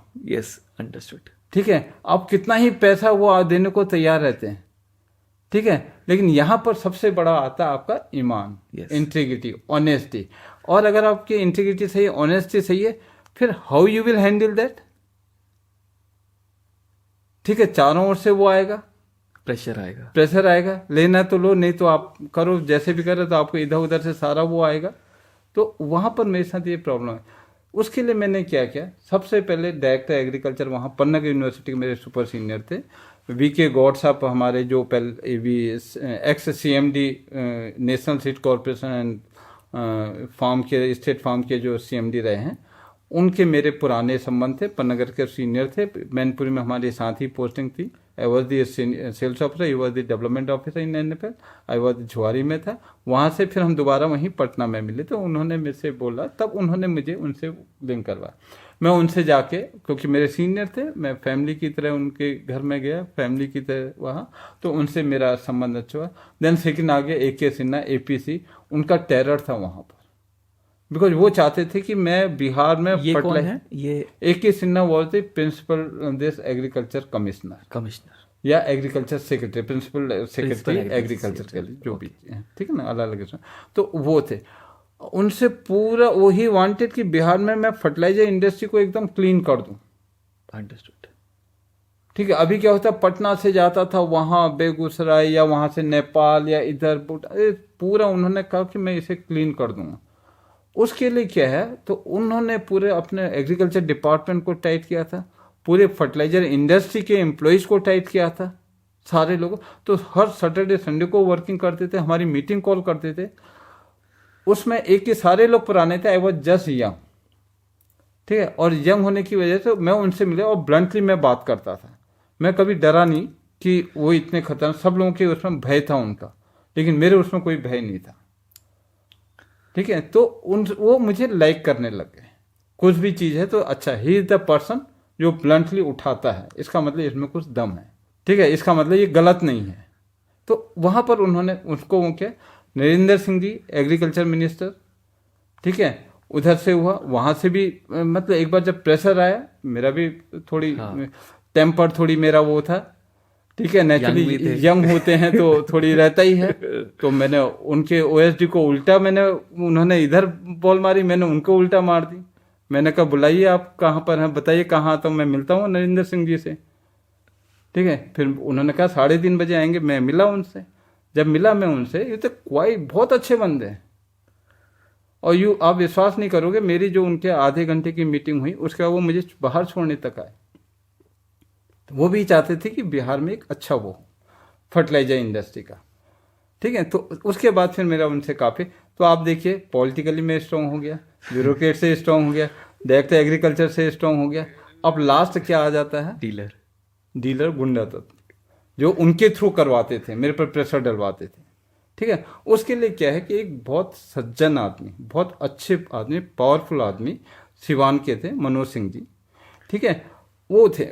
उसमें क्या हुआ, वो मतलब ही हुआ थी, MLC भी बने, कोऑपरेटिव बैंक के चेयरमैन भी थे, अच्छे थे। तो उनका क्या था, वो तो बेसिकली समाज सेवा में जाते थे, बट उनकी फैमिली जो है अपना फर्टिलाइजर बिजनेस करती थी। अच्छा। उनकी बड़ी इच्छा थी कि मुझे शक्तिमान की, हर एक की इच्छा होती कि डीलरशिप में, लेकिन वो कभी वो ने बोला नहीं, इसलिए नहीं बोला कि वो ना नहीं सुन सकते थे। अंडरस्टूड। कि इतने लोगों को करें तो कौन, और कोई उनको चलाए, वो भी अच्छा नहीं था। तो उस समय, और जैसे जैसे मेरे से उनसे मुलाकात ज़्यादा होती, बाद में, पहले तो उसमें मैंने बिना कैसे उनको डीलरशिप का प्रपोजल दिया। पूरा इंडो गल्फ का पूरी टीम हमारी, ठीक है, एकदम मेरे अंगेज में थी। Everyone, even marketing head was the अंगेज में, ठीक है। But I got the support from the MD and the unit head, senior president Jain साहब, ठीक है। मैंने कहा सर मुझे अगर रखना है तो आपको ये करना, अदरवाइज ये डिसिप्लिन में नहीं कर पाऊंगा। तो उन्होंने उसमें मुझे वो किया, उसको डिस्ट्रीब्यूटर बनाया, और वो सबसे पहले मेरे पास आए, उन्होंने मेरे पाँव छुए, और तब से मेरा उन्हें, और जैसे जैसे मैं उनके क्लोज जाते गया, तो ये तो सो हम्बल पर्सन, सो मतलब डाउन टू अर्थ, इतनी समाज सेवा करते हैं, मुझे लगा कि यस मैंने राइट उसमें वो किया है। तो that was the my incident. एक चीज़ और भी थी, बिकॉज मैं ऑनेस्टी और उसकी इंटीग्रिटी एंड उसकी बात कर रहा था ना, सारे डीलर्स, हमें एक इंडो गल्फ में हमने क्या किया था, एक कॉन्फ्रेंस करवाई, डीलर मीटिंग। तो उसमें बिहार के सारे डीलर्स को कॉल किया था, ठीक है। उस समय बिहार के सारे डीलर्स, ठीक है, नहीं चाहते थे कि DP सिंह वहाँ पर रहे, मतलब बिहार में रहे, ठीक है। अच्छा। अगर ये बिहार में रहेगा तो हमारा भला नहीं, मतलब भला इन द सेंस, मतलब उनको जो चाहे वो नहीं कर सकते, करनी है जो वो चीज़ वो नहीं कर सकते थे, और जिसके मैं अंगेज में था। तो उन्होंने क्या किया था कि मीटिंग में सिंस टॉप बंदे आ रहे थे, सीनियर, तो इनको चलने नहीं देना मीटिंग को, और DP सिंह हाय हाय करके इन्होंने वो करनी है। हुटिंग करनी है, ठीक है ओपिनियन, तो अपने आप मतलब ही आप ये कह रहे हो कि डीलर कॉन्फ्रेंस मीटिंग रखी हुई है। जो डीलर्स उधर आए हुए हैं, प्रेजेंट हैं, उनको मोटो ये है कि वो उसी मीटिंग में आपके अगेंस्ट में नाराबाजी करेंगे, Correct. डीपी सिंह हाय हाय। करेक्ट, ठीक ये है ना, सिचुएशन होने वाली थी। ये सिचुएशन होने वाली थी, ठीक है, पूरा मतलब होने के उन्होंने पूरा प्लान किया Plan था किया हुआ था। ताकि मैनेजमेंट एक्शन ले उस पर और मुझे बाहर निकाल दे। समझ गया, ताकि आपकी जो हायर मैनेजमेंट मतलब हेड ऑफिस से आई है, जो जहां से भी आई है, हाँ, वो उनको- बैठे होंगे, उनके सामने डीलर ऐसे प्रोटेस्ट मैसेज करेंगे। चले जाए कि ये हैंडल नहीं कर सकता। मेरे से पहले ऐसे 5 बंदों को निकाल चुके थे वो, अच्छा, हाँ 5 डीजीएम को पहले जा चुके थे। आई गॉट दी मैसेज कि कैसे है, ठीक है। उसके बाद फिर क्या हुआ, then I was not aware. मैं गया, मीटिंग सक्सेसफुली, मैं नीचे आया तो सारे डीलर मेरे पाँव छूने लग गए, हाथ जोड़ने लगे कि सर हमने कुछ नहीं किया, हमने कुछ नहीं किया, हमने कुछ नहीं। क्यों? बिकॉज जो जिसको मैंने अपॉइंट किया था उन्होंने वो आए नहीं, उनकी तबीयत खराब थी, लेकिन उन्होंने मैसेज सबको दे दिया था किसी ने भी वो किया, ठीक है, तो हम उसको वो कर देंगे समझ जो गया, चीज़ हो जेन्युइन। समझ गया। तो ये सारा प्रेशर हैंडल करना, वो करना, पीछे से साजिश को हैंडल करना, इतना प्रेशर लेना विद द फैमिली के साथ, छोटे बच्चे, मदर वॉज विद मी, वो बिहार में उस समय, मतलब इट वॉज मैं समझ सकता हूँ कितना, मतलब कि मैं आपको एक और चीज़ बताता हूँ कि मैंने उसके बाद क्या है, आफ्टर उसके बाद तो just I enter in the Bihar in the 1 अप्रैल और I left the Bihar on 31, just 1 साल में। तो मार्केटिंग हेड ने रिजाइन दे दिया था और मुझे मार्केटिंग हेड का चार्ज मिल गया था। अच्छा, तो दे कॉल मी देयर, ठीक है ना, marketing head for all India. Yes, फिर मुझे उन्होंने चार्ज दिया। At which age was it? I was just 40, अच्छा, जस्ट 40 साल का था, कुछ नहीं। तो आप इंडोबल की मार्केटिंग हेड कर रहे थे। मार्केटिंग हेड कर, तो everybody was the weather the logistic, weather distribution, branding, IFMS, MIS, sale, dish, complete was the under me, ठीक है। तो मुझे अपना वहाँ पर लखनऊ में और जगदीशपुर में मेरा as a head of marketing पूरा हो गया। फिर उस समय जो है जब मैं मार्केटिंग हेड बना तो I given offer to my Chambal colleague कि बहुत आना है तो आप आ जाओ इधर, अपना डीजीएम की पोजीशन जोनल हेड की खाली है, only because of the Bihar वो आई नहीं सिलेक्शन होने के बावजूद। अब आप जो जिस डीजीएम पोजीशन के लिए आप सोच रहे थे पिछली कंपनी में, हाँ, मैं यहाँ तक ही पहुंच पाऊंगा, हाँ। अब आप उसी पोजीशन की ऑफर निकाल ऑफर निकाल रहे थे, एट द एज ऑफ ठीक 40। है, और उन्होंने एक्सेप्ट नहीं किया। अच्छा। मैंने वो चैलेंज एक्सेप्ट किया। Right, right. सी लाइफ में once this god give you the opportunity, you have to engage that, understood. ठीक है। ये नहीं कि वो चैलेंज है करके आपको पीछे हट जाना है, डरना है, वो करना है। You accept the challenge. जब चैलेंज एक्सेप्ट करोगे तो आपको रास्ता अपने आप मिलेगा and you will learn lot of things, right. ठीक है। तो ये चीज है उसमें। और इंडो गल्फ में जैसे मार्केटिंग हेड है, उसके बाद आप नेक्स्ट? देखिए अब क्या हुआ, जब इंडो गल्फ में मैं as a head of marketing में, तो my bosses was quite impress. मैं एक के बाद एक मुझे डिपार्टमेंट ऐड करते गए। एक जैसे मुझे ऐड किया वहाँ प्लांट लॉजिस्टिक पहले सेपरेट था, ठीक है। दैट वाज अंडर दी अपना जो joint president commercial finance IT के अंडर में वो था, ठीक है। मल्होत्रा साहब थे, RK मल्होत्रा साहब, उनके अंडर में था। तो अब जैन साहब ने वो ले करके जो हमारे यूनिट हेड थे उन्होंने लेके मुझे दे दिया। अब जस्ट सीधा माई सिचुएशन, सुपर बॉस कह रहा कि आपको हैंडल करना है, और वो दिया किससे? ज्वाइंट प्रेसिडेंट से। I was just marketing head, right. Very less age, वो काफ़ी मतलब 56 57 के। सीधे my situation, how to handle that, I handle that. चलिए ठीक है, उन्होंने कोई नहीं DP, मैं तेरे साथ हूँ। मैंने कहा सर आपने मुझे गाइडेंस करना, this is your department, I am your. Understood. उसके बाद फिर क्या हुआ, चलिए किसी तरह सही हो गया। फिर उन्होंने एक और दे दिया, इंडस्ट्रियल प्रोडक्ट, उन्हीं से लेकर के, ठीक है। मैंने उनसे हाथ जोड़ के बोले, मैंने कहा सर मैंने कुछ नहीं किया है, ठीक है। DP I understand, don't worry, I am with you. मैं रियली उनसे मेरे बड़े अच्छे संबंध रहे, काफ़ी अच्छे वो रहे। तो ये हमारा, so at the age of 40 I was the marketing head. उसके जब इतना मेरा 40 ईयर की एज में ये था, मैंने कहा यार 20 साल तक उस समय जो मार्केटिंग हेड हुआ करते थे, हाँ। ठीक है, उसमें मार्केटिंग हेड जनरली 55 प्लस होते थे, ठीक है, सब मतलब उस समय या इस 40 में तो कोई सोच भी नहीं सकता है। तो माई दी कलीग इन द चंबल फटे वो बहुत खुश थे कि यार डीपी ने कहाँ से कहाँ राइज कर लिया, कहाँ छलांग मार दी, ठीक है, और वो हम तो वहीं के वहीं रह गए। तो then they comment from them कि इज द साइलेंट वर्कर, ठीक है, इस टाइप से वो रहे। तो फिर मैंने कहा यार 20 साल अभी क्या करूं मैं।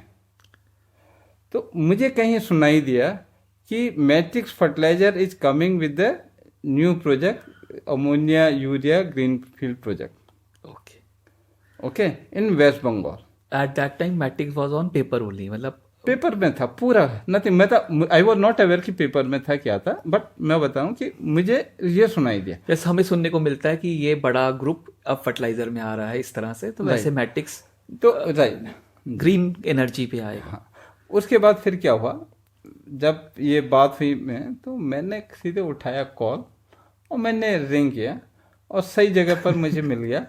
मैंने कहा कि I am working with Aditya Birla Indogulf as a head of marketing, are you requiring any this for the head of marketing, looking for this? बोले yes sir we are looking for this. आप मतलब कि हेड ऑफ मार्केटिंग के लिए आपने खुद ही phone कर उसी के लिए, हाँ ठीक है। मैंने कहा नया बेसिक उसके पीछे ये था कौन कि मुझे पूरा सीखने को मिल जाएगा, राइट राइट, पूरा प्रोजेक्ट के बारे में जानने को मिल जाएगा, क्योंकि वो बिल्कुल स्टार्टिंग से बिल्कुल अभी पेपर पे ही है, पेपर में ही था, मतलब कोई प्लांट वगैरह नहीं था, जस्ट आई हर्ड कि प्लांट आ रहा है, ठीक है। स्टार्टिंग से सीडिंग प्रोग्राम होते, जैसे चंबल का मैंने एस्टेब्लिश किया था, चंबल फर्टिलाइजर को, ऐसे उनके इंडोकल को भी मैंने जो है सिंगल यूरिया प्रोडक्ट से मोर देन 100 प्रोडक्ट उसमें किए, मोर देन 100 प्रोडक्ट, ओके। पूरा I transform the Indogulf from single product to more than 100 product, okay. When I joined there the only 24 manpower, when I left is more than 120 manpower, ठीक है। तो starting से एक challenge, एक thrill, एक action का मेरा वो था। तो जो चंबल में कॉन्सेप्ट था, जैसे जुहारी में ज्वाइन किया, वही ये सिचुएशन अभी मैट्रिक्स की थी, मैट्रिक्स डेवलप हो रहा था, आई वॉज इन इंडोकल। तो मैंने उनको कॉल किया, इमीडिएट उन्होंने मुझे बोला, फिर उसके बाद नेक्स्ट डे फोन आया कि क्या आप कल आ सकते हैं। तो उसमें mister MD PR Dhariwal, he was the MD for the SR group, okay, ठीक है। तो उन्होंने SR ग्रुप को 5,000 करोड़ से मोर देन 1 लाख 2 लाख करोड़ में उनका बहुत बड़ा कंट्रीब्यूशन रहा, ओके। और SR group is a south based group, SR group, SR steel, SR oil, SR petrochemical, SR shipping, SR is very big, Shashi Ruia, Ravi Ruia, अच्छा वो वाला ग्रुप, वो वाला ग्रुप। अभी now is Prashant Ruia is the heading. तो उनके जो मिस्टर धारीवाल ने मुझे बुला लिया, और बुलाया जब इंडोगल्फ में मैंने 3 घंटे का वो दिया, तो एक्सपर्टी तो सारा सीखते रहे उसमें। तो चंबल तक का मेरा नीचे फील्ड लेवल तक का था, इंडोगल्फ में मेरा हेड ऑफिस का पूरा वो हो गया एक्सपीरियंस। तो it's a very good experience for me. तो वहाँ मैंने उनको वो किया, तो ही वॉज वेरी हैप्पी। उसके बाद मैं आ गया, अगेन थर्ड डे फिर फोन कॉल आ गया कि chairman and vice chairman wanted to meet with you. Chairman Shri YKS Kanodia sir, जो अभी नहीं रहे, है ना, and this vice chairman, then vice chairman Shri Nishan Kanodia, who is the chairman of the Matix fertiliser right now, okay, ठीक है, प्रेजेंट चेयरमैन, हाँ ही अभी करंट चेयरमैन। उनसे उन्होंने बुलाया, तो मैं गया। तो he wanted to know each and everything, मेरे से सब कुछ जानना चाहते थे। तो काफ़ी डिटेल में डिस्कस किया। एक तो कर्सी कॉफ़ी वो होती है, ऑफर होती है, लेकिन उसके बाद सेकंड उन्होंने फिर ज़बरदस्ती, थर्ड उन्होंने वो किया। उसके बाद जो उनसे डिटेल में मेरा डिस्कशन हुआ, उन्होंने ये भी किया था सर ने कि मतलब आपको नॉट ओनली दिस प्रोजेक्ट में भी काम करना पड़ेगा, इतने इंजीनियर्स आएंगे, मैन पावर आएगी, या बंगाल है तो उसमें यू। मैंने कहा sir I am always ready, I accepted the challenge. उस समय matrix was just on paper. अभी आप किसी से कहो कि एक पेपर में कंपनी आ रही है और आप ज्वाइन करना है, कोई नहीं करेगा, right, and specially leaving a big corporate like Indogulf, correct, ठीक है, कोई नहीं करेगा। I accepted again that challenge, ठीक है। मैंने कहा जिसको चैलेंज समझते हैं, मतलब जिसको कोई वो नहीं करता है, ठीक है, I just as a opportunity, I taken that as a opportunity. वो मेरे लिए बहुत बड़ी अपॉर्चुनिटी थी, मैट्रिक्स फर्टिलाइजर। मैंने ज्वाइन किया। I was the second employ of that company. First was the Bhim Singh, they retired as a vice president technical from this Matrix fertiliser, okay.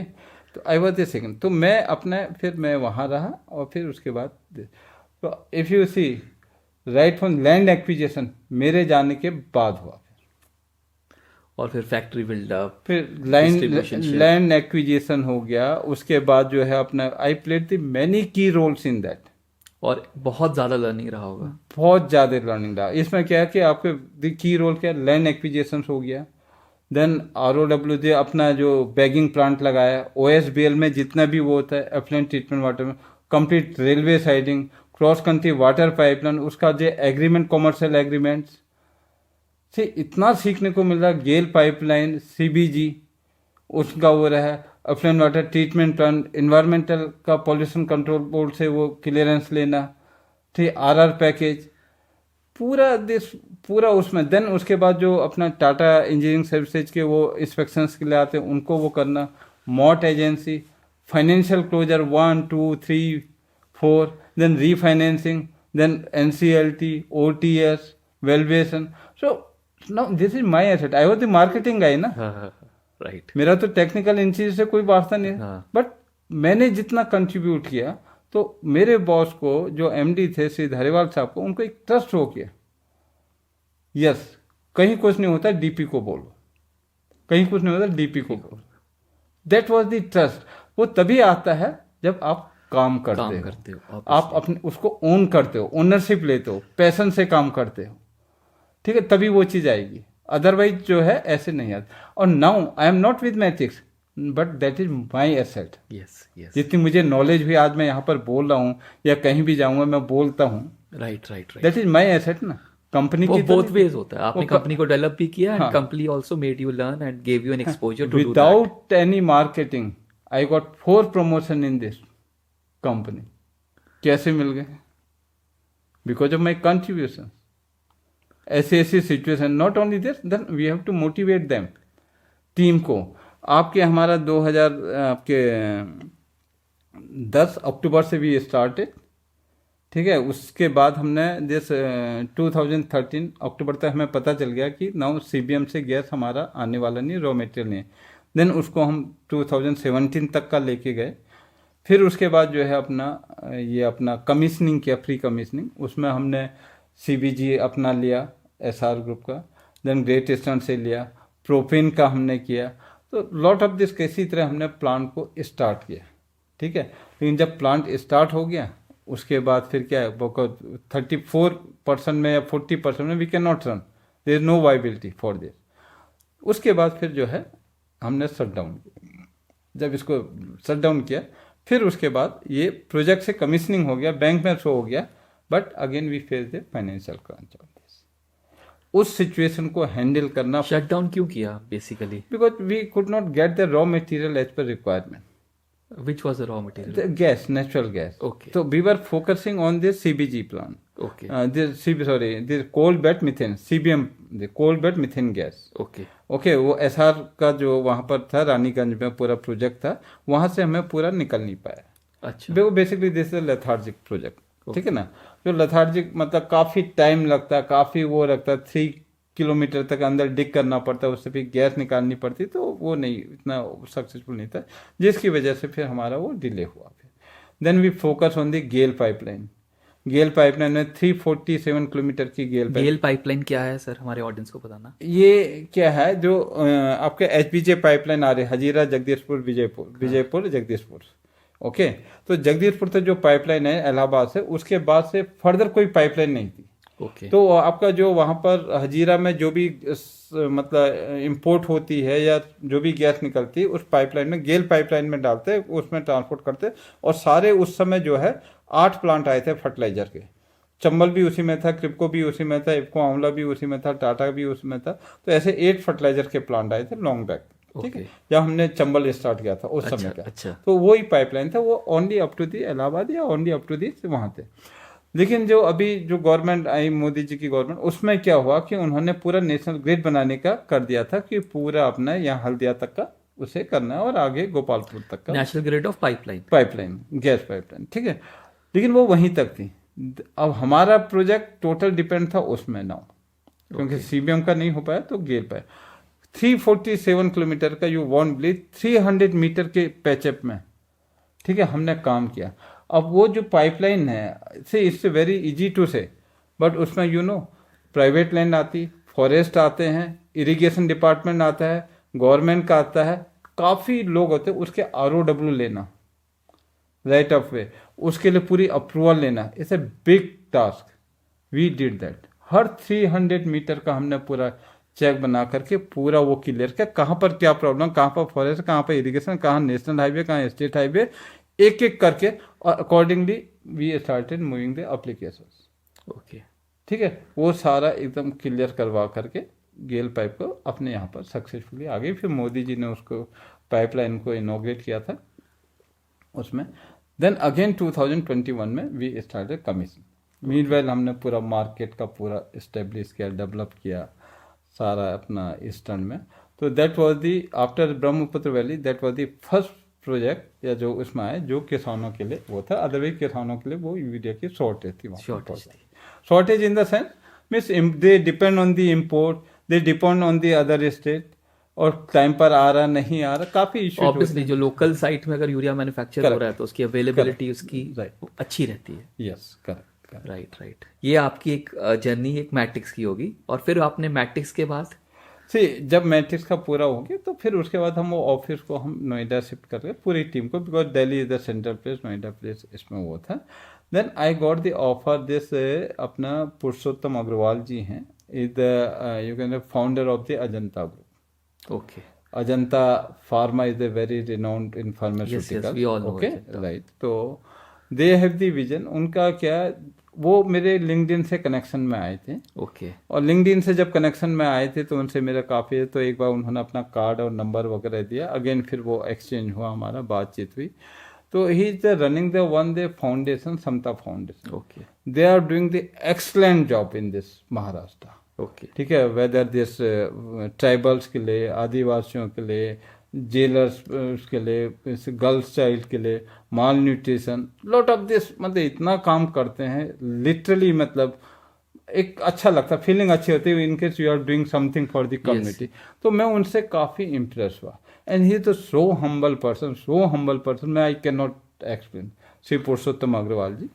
तो ये the group, this chairman of the Samta group, okay, उनका this they have the mind, they are in the green energy, they were coming in the fertilizer, especially bio segment. The biostimulant was there, and this fermented organic manure was also there, spirituality nutrient was also there, a lot of this fertilizer, and then plus nano urea, nano fertilizer, nano P, nano SSP, nano zinc, they coming with this. They have the R&D, very beautiful R&D in the Bombay and others. So he asked me to join them. So I told it's okay. So I joined that group. तो उसमें मुझे I work as a chief operating officer. तो मेरा India में I was looking after this domestic and as well as the international operation in that group. Okay, तो उसको फिर हमने पूरा उसमें अगेन द स्क्रैच कंपनी, बिल्कुल, okay, see Chambal is again establish, Indogulf, one product to more than 100 product, Matrix, Square, then established, then Gencare, Samta group, again this. And plus ये जो आपने समता ग्रुप का बताया, this is way different than the bulk fertiliser. At least आपकी पिछली stories में bulk fertiliser तो constant था, right, correct. See it's entirely different and this is eye opening experience. Once I join the Gencare Samta group, then only I saw the innovation, क्या चीज होती है, agriculture में क्या होती है, वर्ल्ड में क्या चल रहा है, अफ्रीकन कंट्रीज में क्या हो रहा है, यूरोपियन कंट्रीज के वहाँ पर जो कंपनीज हैं वो अफ्रीका में आके क्या कर रही हैं। तो उसको आपको अफ्रीका का भी एक्सपोजर मिला होगा उससे। Very good exposure. मैं आई कैन ईस्टर्न अफ्रीका, मेरे पास पूरे अफ्रीका का काफ़ी अच्छा डेटाबेस है। वहाँ I this joined one this agri expo in this eastern Africa, this Kenya में। I met with lot of the world people, world companies जो आए थे across the global, they attended that. I got fortunately got this, मतलब मेरी meeting उनके president की बेटी के साथ हुई थी, और उसके I met with the miss Kenya also, नोनी के साथ। Then we I got the opportunity, मैंने अपना प्रोडक्ट जेनकर्स का वहाँ पर सॉफ्ट लॉन्च किया था, उसमें वो किया था because we were also in the innovation, Gencare for the innovation, Yes. Something new, something different, ठीक है, नॉट सी बल्ब फटा इज ओके, वो तो चलेगा, डीलर आ रहा ले रहा रख जा रहा, वो क्या क्या है this, and here in Matrix what was my role, just signing this approval, Yes. okay, because I have reached up to the top level. Yes. Yes. Yes. Okay, under me in Matic, there the HR head was there, a finance head was there, IT head was there, ठीक है, marketing head was there, VP marketing was under me, तो import was the everything. मेरा role क्या था? They were सब executing the company थी. Execution में क्या होता है? रैक आ रही, प्लानिंग हो रही है, डीलर पे जा रहा, बेच रहा, एडवांस में पैसा आ रहा, दैट वाज द अर्निंग थी, Right. ठीक है ना. इसमें आकर के मुझे काफ़ी इनोवेशन, ऐसे ऐसे इनोवेशन हुए हैं कि मतलब हम अभी बहुत चीज़ें इंडिया में हो सकती हैं और होंगी, और आई एम कॉन्फिडेंट कि इंडिया का एग्रीकल्चर एक डिफरेंट शेप लेगा, नहीं, that I also agree sir. एक डिफरेंट, जस्ट सी, मुझे तो अभी लगता है कि मैं बहुत मतलब मुझे और काफ़ी सालों मुझे मिलने चाहिए इंडस्ट्री को सर्व करने के लिए, चलिए जरूर जरूर. ठीक है, क्योंकि ये इनोवेशन ऐसी चीज़ है जो मैं I just wanted to see that, feel that, experience that. Sir Gencrest के बाद फिर नेक्स्ट. सी मैं then I got the offer from the Reliance, and Reliance everybody know, yes, उसके नेम बारे ऑफ ट्रस्ट, कोई कह ही नहीं सकता. हाँ हाँ. इन रिलायंस की एग्रेसिवनेस, रिलायंस का, so there no match. Okay, so I was also thrilled. Now I will be part of this Reliance to create the new history in Yes, India, yes. And in they always- innovation, yes. in the transform agriculture. So I got the offer from them. So then I joined the Reliance. And as I said in my beginning when I was introducing also, so I was also excited because Reliance किसी भी चीज़ में आता है, they do a very big role and an impactful role. तो वो fertiliser में आएगा तो वो हम आगे चर्चा करेंगे, आपसे बात करेंगे कि आगे कैसे होता है, क्या करेंगे और विजन क्या है. उससे पहले हम आगे बढ़ने से पहले मेरे 2-3 और क्वेश्चंस हैं जो आपसे मैं पूछना चाहता हूँ. एक, जैसे आपने एग्रीकल्चर फील्ड में काम किया है, dealer is a very very important part of the system.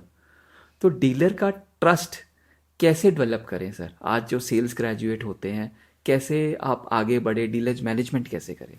देखिए, सबसे पहले डीलर्स अगर कोई है, वो किस चीज़ के लिए है? प्रॉफिट के लिए, राइट. पैसों के लिए, राइट. ठीक है. तो you have to ensure the reasonable profit, ठीक है. उसके साथ ऑनेस्टली उसके साथ काम करो, नॉट कि आपको अपना प्रोडक्ट बेचना है, राइट. ठीक है. अगर आपने डीलर्स का दिल जीत लिया, आपने रिटेलर्स का दिल जीत लिया, आपने फार्मर का दिल जीत लिया, तो आपको प्रोडक्ट बेचने की जरूरत नहीं पड़ेगी, ऑटोमेटिकली बिकेगा. ओके. ठीक है. मैं एक जस्ट छोटा सा एग्जांपल, अगर आप टाइम है तो हाँ, मैं टाइम एक है बार सर. करूं. सी, मैं जब चंबल में था, अगेन मैं back to the Chambal this, तो चंबल में था तो मैं प्रमोशन होके के वहाँ भरतपुर गया as a assistant return manager. तो वहाँ पर एक बहुत इन्फ्लुएंशियल पार्टी है, काफ़ी इन्फ्लुएंशियल है, उनका नाम पूरे जयपुर तक चलता है, मथुरा से जयपुर, आगरा से जयपुर, सब जगह उनका वो रहता है, ठीक है. वहाँ गया, सब लोग उनका नाम बोल लेते हैं, और भरतपुर थोड़ी वो भी ट्रिकी एरिया है, ठीक है, जैसे लाइक बिहार, तो एक वो था वहाँ पर. तो मेरे दिमाग में भी फिर हुआ था इस चीज़ का, और सारे लोगों के उसमें था, तो काफ़ी इन्फ्लुएंशियल पार्टी. मैं वहाँ पहुँचा, पार्टी मिली, वो हुआ, सब कुछ अच्छा हुआ. जैसे हर कोई उस पार्टी के बारे में बोला था, हर कोई नेगेटिव बोल रहा था, नेगेटिव बोल रहा था, नॉट पॉजिटिव, ठीक है. अरे उससे बच के रहना, अरे उससे बच के रहना, दैट वाज द सेंटेंस.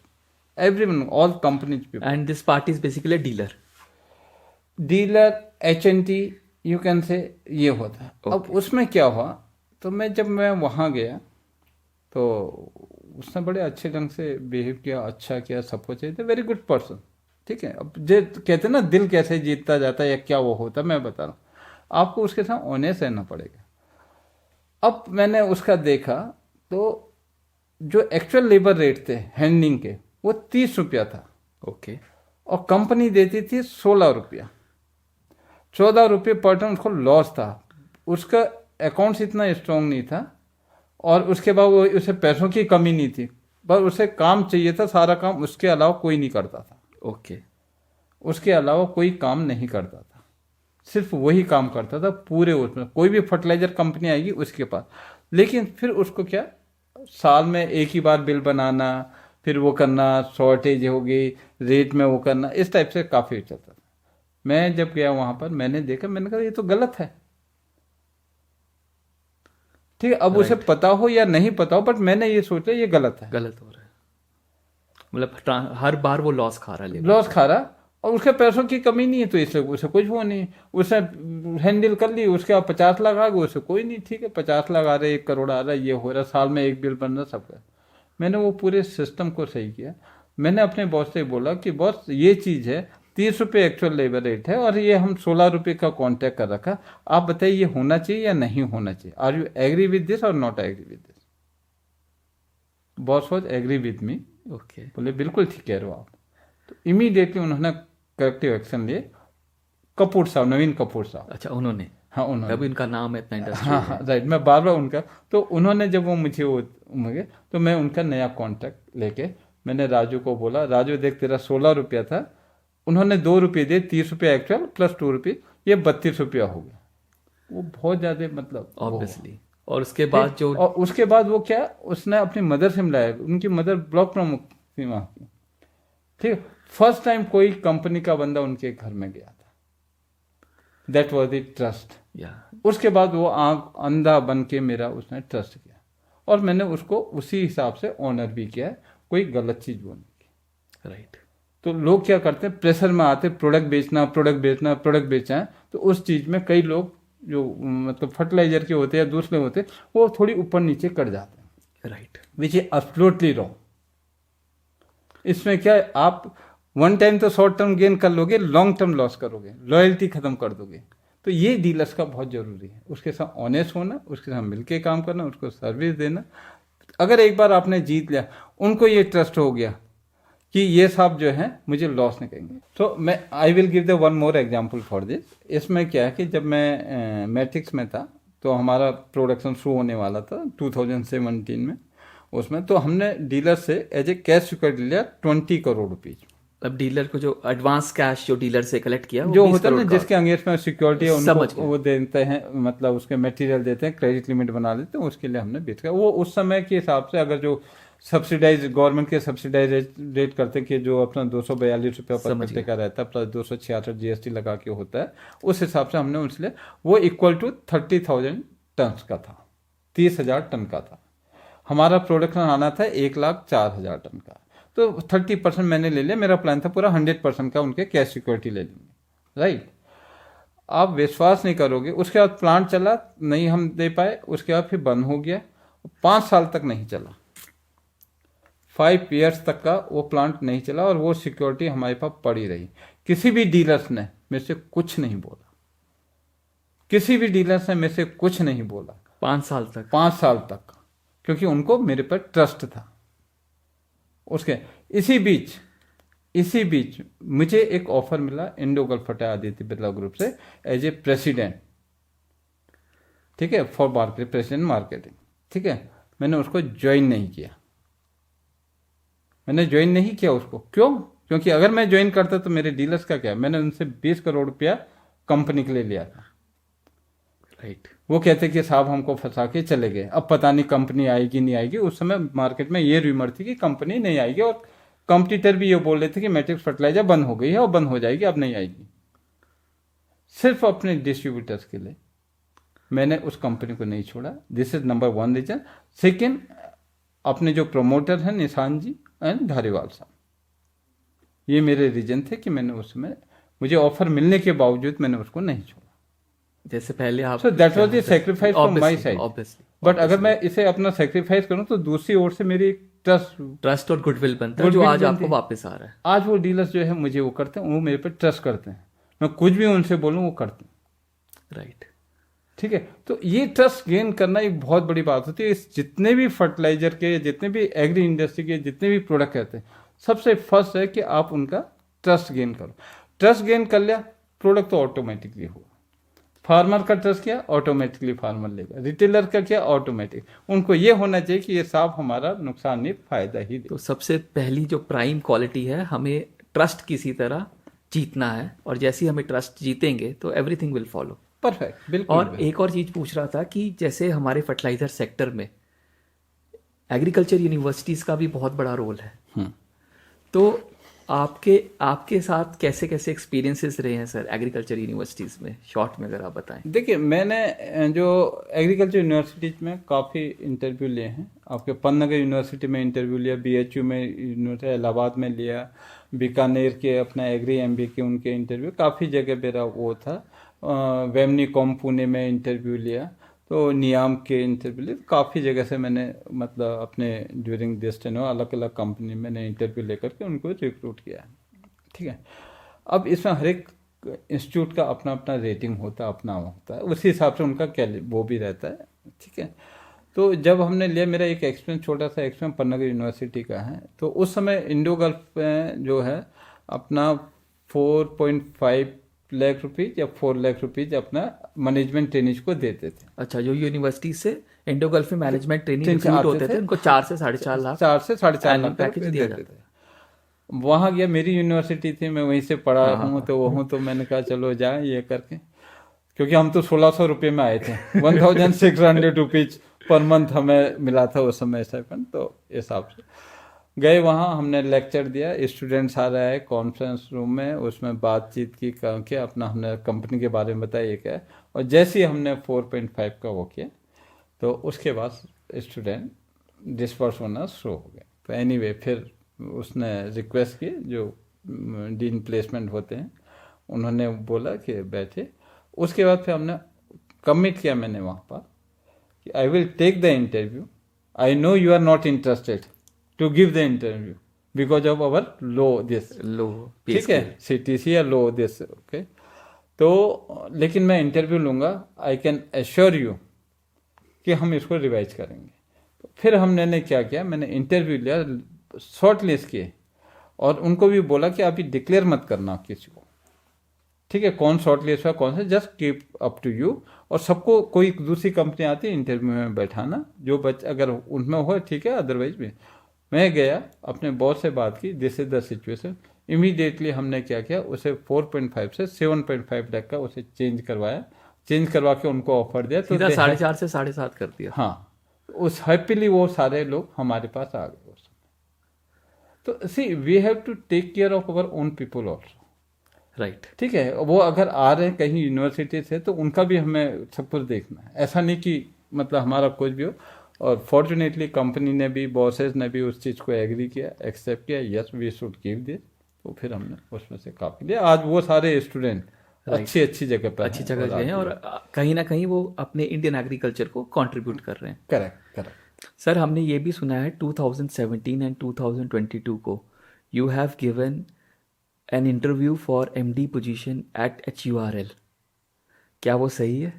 बिल्कुल सही है। एंड ऑल्सो हमें ये जानने, आप बताइए कि यूजली होता क्या है कि जो हमने यूजली इंटरव्यू सुनते हैं vice president level, senior manager, deputy manager, but किसी कंपनी के MD के इंटरव्यू जब आप देते हो, स्पेशली इन फर्टिलाइजर सेक्टर, तो generally, I am not talking about HURL, but generally क्या पूछा जाता है और कैंडिडेट की किस तरह से तैयारी रहती है सर?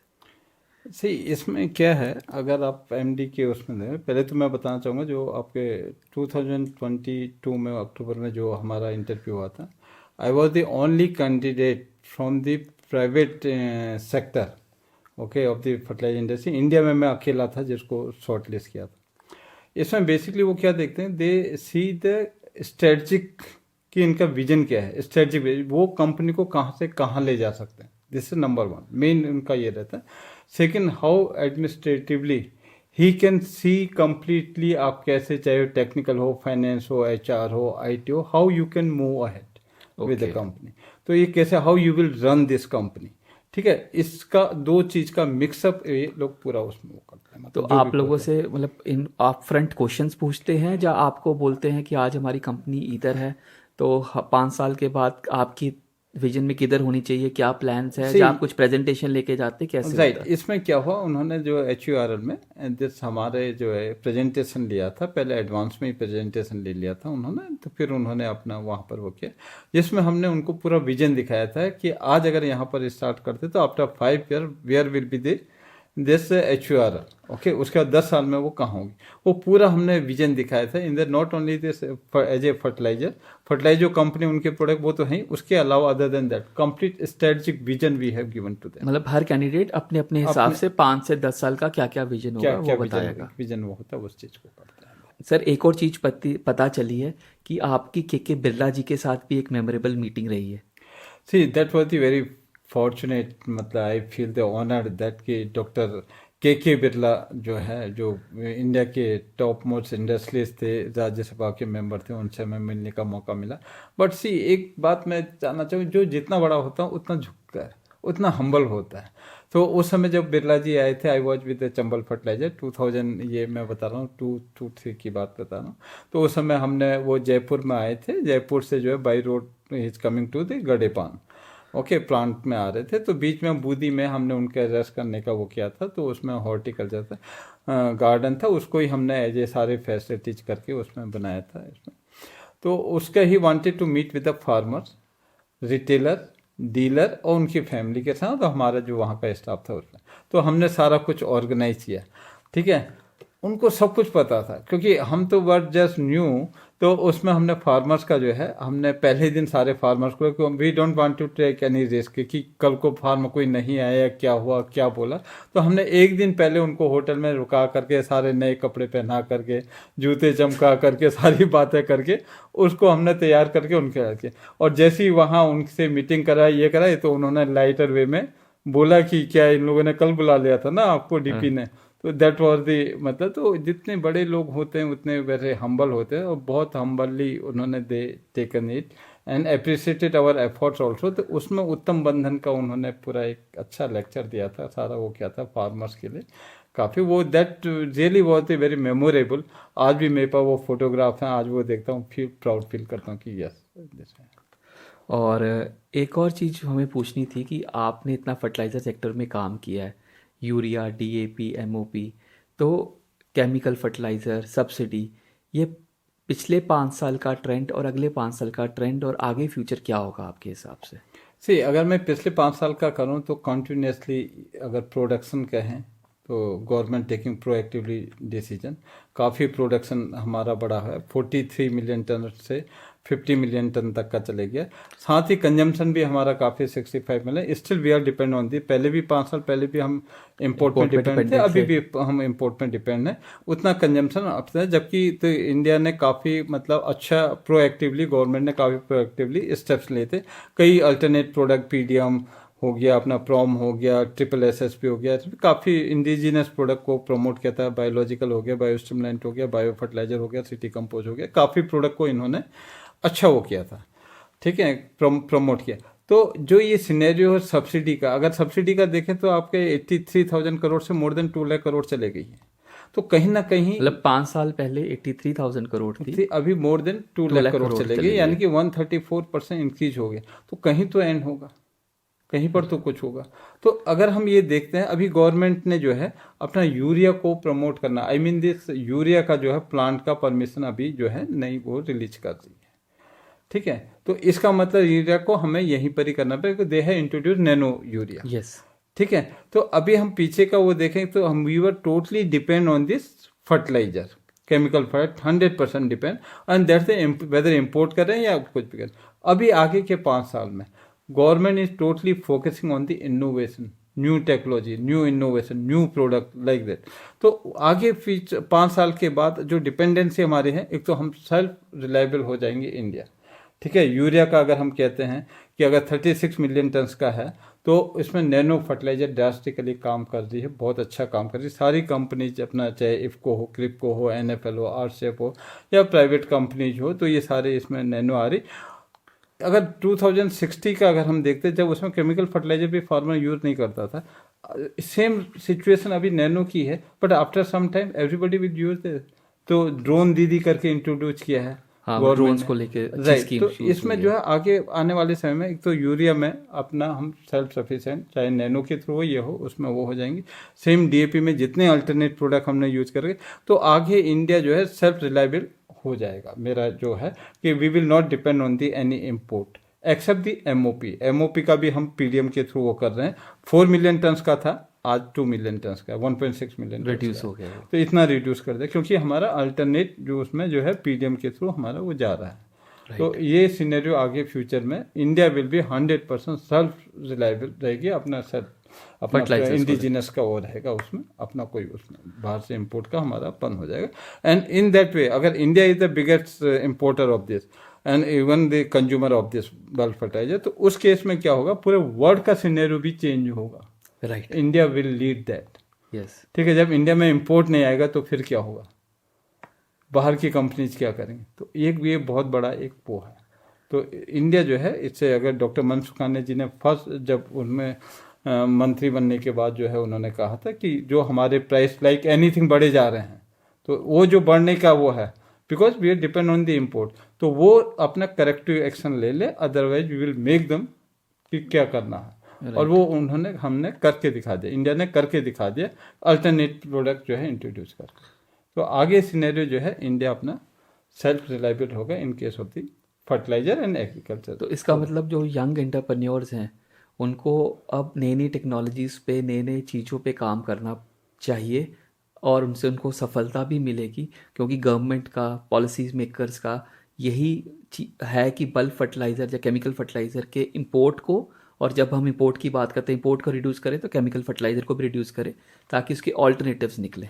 सही, बिल्कुल सही कह रहे हैं आप, 100% सही कह रहे हैं। क्योंकि क्या है कि गवर्नमेंट पूरा सपोर्ट कर रही है। अब गवर्नमेंट को भी पता चल गया है कि एक्चुअल में सी केमिकल, अगर यूरिया हम डालते हैं, प्लांट कितना लेता है, 35 to 40% प्लांट लेता है।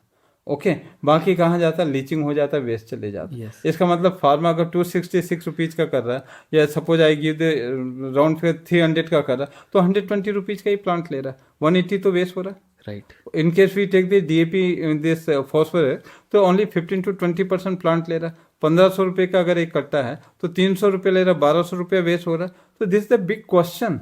और ये तो आपको एक उस पे दिख रहा है, यूनिट पे दिख रहा है, बट अगर आप ओवरऑल मार्केट की बात करो तो कितना ज्यादा वेस्ट मैं तो एक फार्मर की एक इंडिविजुअल कहता हूँ, मतलब means per hectare they are this losing the 5000 rupees yes yes per hectare. और इंडिया में कितने हेक्टेयर, मिलियन हेक्टेयर है। See, not only that, government की सब्सिडी अगर मोर देन 2 लाख करोड़ है, एक्चुअल जो प्लांट है वो कितना ले रहे हैं, राइट, बाकी का क्या हो रहा।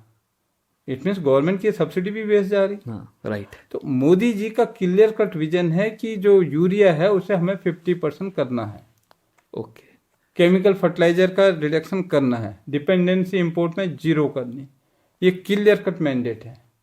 राइट, इसके लिए पूरा एग्रीकल्चर डिपार्टमेंट लगा हुआ है, मिनिस्ट्री लगी हुई है, फर्टिलाइजर मिनिस्ट्री लगी हुई है, डिपार्टमेंट फर्टिलाइजर नए नए प्रोडक्ट लाए, नए नए इनोवेशन है, दे आर एनकरेजिंग नए नए एंटरप्रेन्योर्स को, स्टार्टअप को दे आर प्रमोटिंग। कभी ड्रोन का, कभी नहीं, आज देखिए ड्रोन दी थी, सब जगह ड्रोन अपना वो हो रहा है काफी। Right, it will take time, little bit take time. मतलब अभी इंट्रोड्यूस हुआ है तो हो सकता है 2 4 5 साल में ये हो जाए, बट 10 years का अगर हम कहें तो 100, मेरे अकॉर्डिंग तो 100% almost there scenario will be entirely different. India आत्मनिर्भर हो जाएगा, आत्मनिर्भर हो जाएगा, और नए कई प्रोडक्ट नए आ जाएंगे, और नए प्रोडक्ट्स और नई टेक्नोलॉजी, नॉट ओनली कि एक में डिपेंड रहेगा, काफी प्रोडक्ट। राइट। और हम टेक्निकल सेशन जाने से पहले मैं ये पूछना चाहता हूँ सर, आप कि जैसे कॉर्पोरेट में जब काम करते करते फैमिली और वर्क को बैलेंस करना बड़ा मुश्किल होता है, तो उसके लिए आपका कैसा एक्सपीरियंस है जो आप अपने यंगस्टर्स के साथ शेयर करना चाहोगे? सी, कॉर्पोरेट और फैमिली, सी इसमें मैं बताऊँ, यू टेक द जीरो, ठीक है। इन केस आपका 50% ऑफिस में occupied with the family problem या फैमिली थिंग, तो कितना आप देंगे कंपनी को या कॉर्पोरेट को? Only 50%, right. और वंस आप अगर फैमिली में हैं और आधे 50% आपका मतलब माइंड जो है ऑक्युपाइड है with the company problem, corporate life, ये दिस, फैमिली को कितना देंगे? 50। Make your zero completely free. Give the 100% when you are in the duty, when you are in the job, when you are this. Okay, 100% दीजिए, free from the family. Once you are with the family, give the 100% to your family. Okay, give the 20% your effort should give the 80% of your result. Yes. Correct. जिस दिन आपने ये formula 20-80 का अपना लिया, you can give the 100% to the family, 100% to the company. Right. And company will also feel happy. And family will also. This is the And there's a perfect work-life balance हो जाएगा. Correct. Now, thank you. And now we will be moving on to the next session, which is waste to fertilizer, जिस पे आज हम बात करेंगे. तो सबसे पहले जब हम वेस्ट टू फर्टिलाइजर की बात करते हैं, आपके अनुसार वेस्ट क्या है सर? सी वेस्ट बेसिकली जो अगर हम कहते हैं तो एग्री वेस्ट, जो भी फार्मर प्रोड्यूस ले लेता है एक बारी, जैसे अगर पैडी ले लेता, बैलेंस जो बचा रहता पूरा वेस्ट है. वीट ले लेगा वेस्ट है, सोयाबीन ले लेगा बाकी rest is the waste, sugarcane का वो करेगा बाकी इज द वेस्ट, कॉटन ले लेगा, फ्लावर कॉटन के वो ले लेगा, बाकी का क्या? जो भी क्रॉप को हार्वेस्टिंग के बाद जो भी चीज बचता है दैट इज वेस्ट. अब इस वेस्ट को हम फर्टिलाइजर कैसे बना सकते हैं? इस वेस्ट को जो है waste to wealth, circular economy. Yes. मतलब अपना फील्ड से लो, उसके वैल्यू एडिट करो, उसके फर्टिलाइजर बनाइए और उसको जो है फिर से अगेन फील्ड को दे दीजिए. इसके लिए government is doing the great job for this. Okay, इसके लिए इन्होंने जैसे अगर सीबीजी प्लांट जो लग रहे हैं, हाँ सीबीजी गवर्नमेंट काफ़ी इस पे प्रमोट कर रही है. कंपनीज लाइक रिलायंस होगी, अदानी होगी, आपकी इंडियन ऑयल होगी, ये काफ़ी एग्रेसिव होके इस पे काम कर रहे हैं. करेक्ट. ये एक बहुत बड़ा मिशन है, बहुत बड़ा प्रोजेक्ट है सीबीजी प्रोडक्ट. गवर्नमेंट ने जो इसमें वर्किंग कर रही बहुत अच्छा काम कर रही है. It's a very good. क्यों? क्योंकि सबसे पहले एग्री वेस्ट जो आपका पराली जलती है, जो हम कहते हैं नॉर्थ इंडिया, पंजाब में, हरियाणा में, यूपी में, कई जगह पर वो जलती है.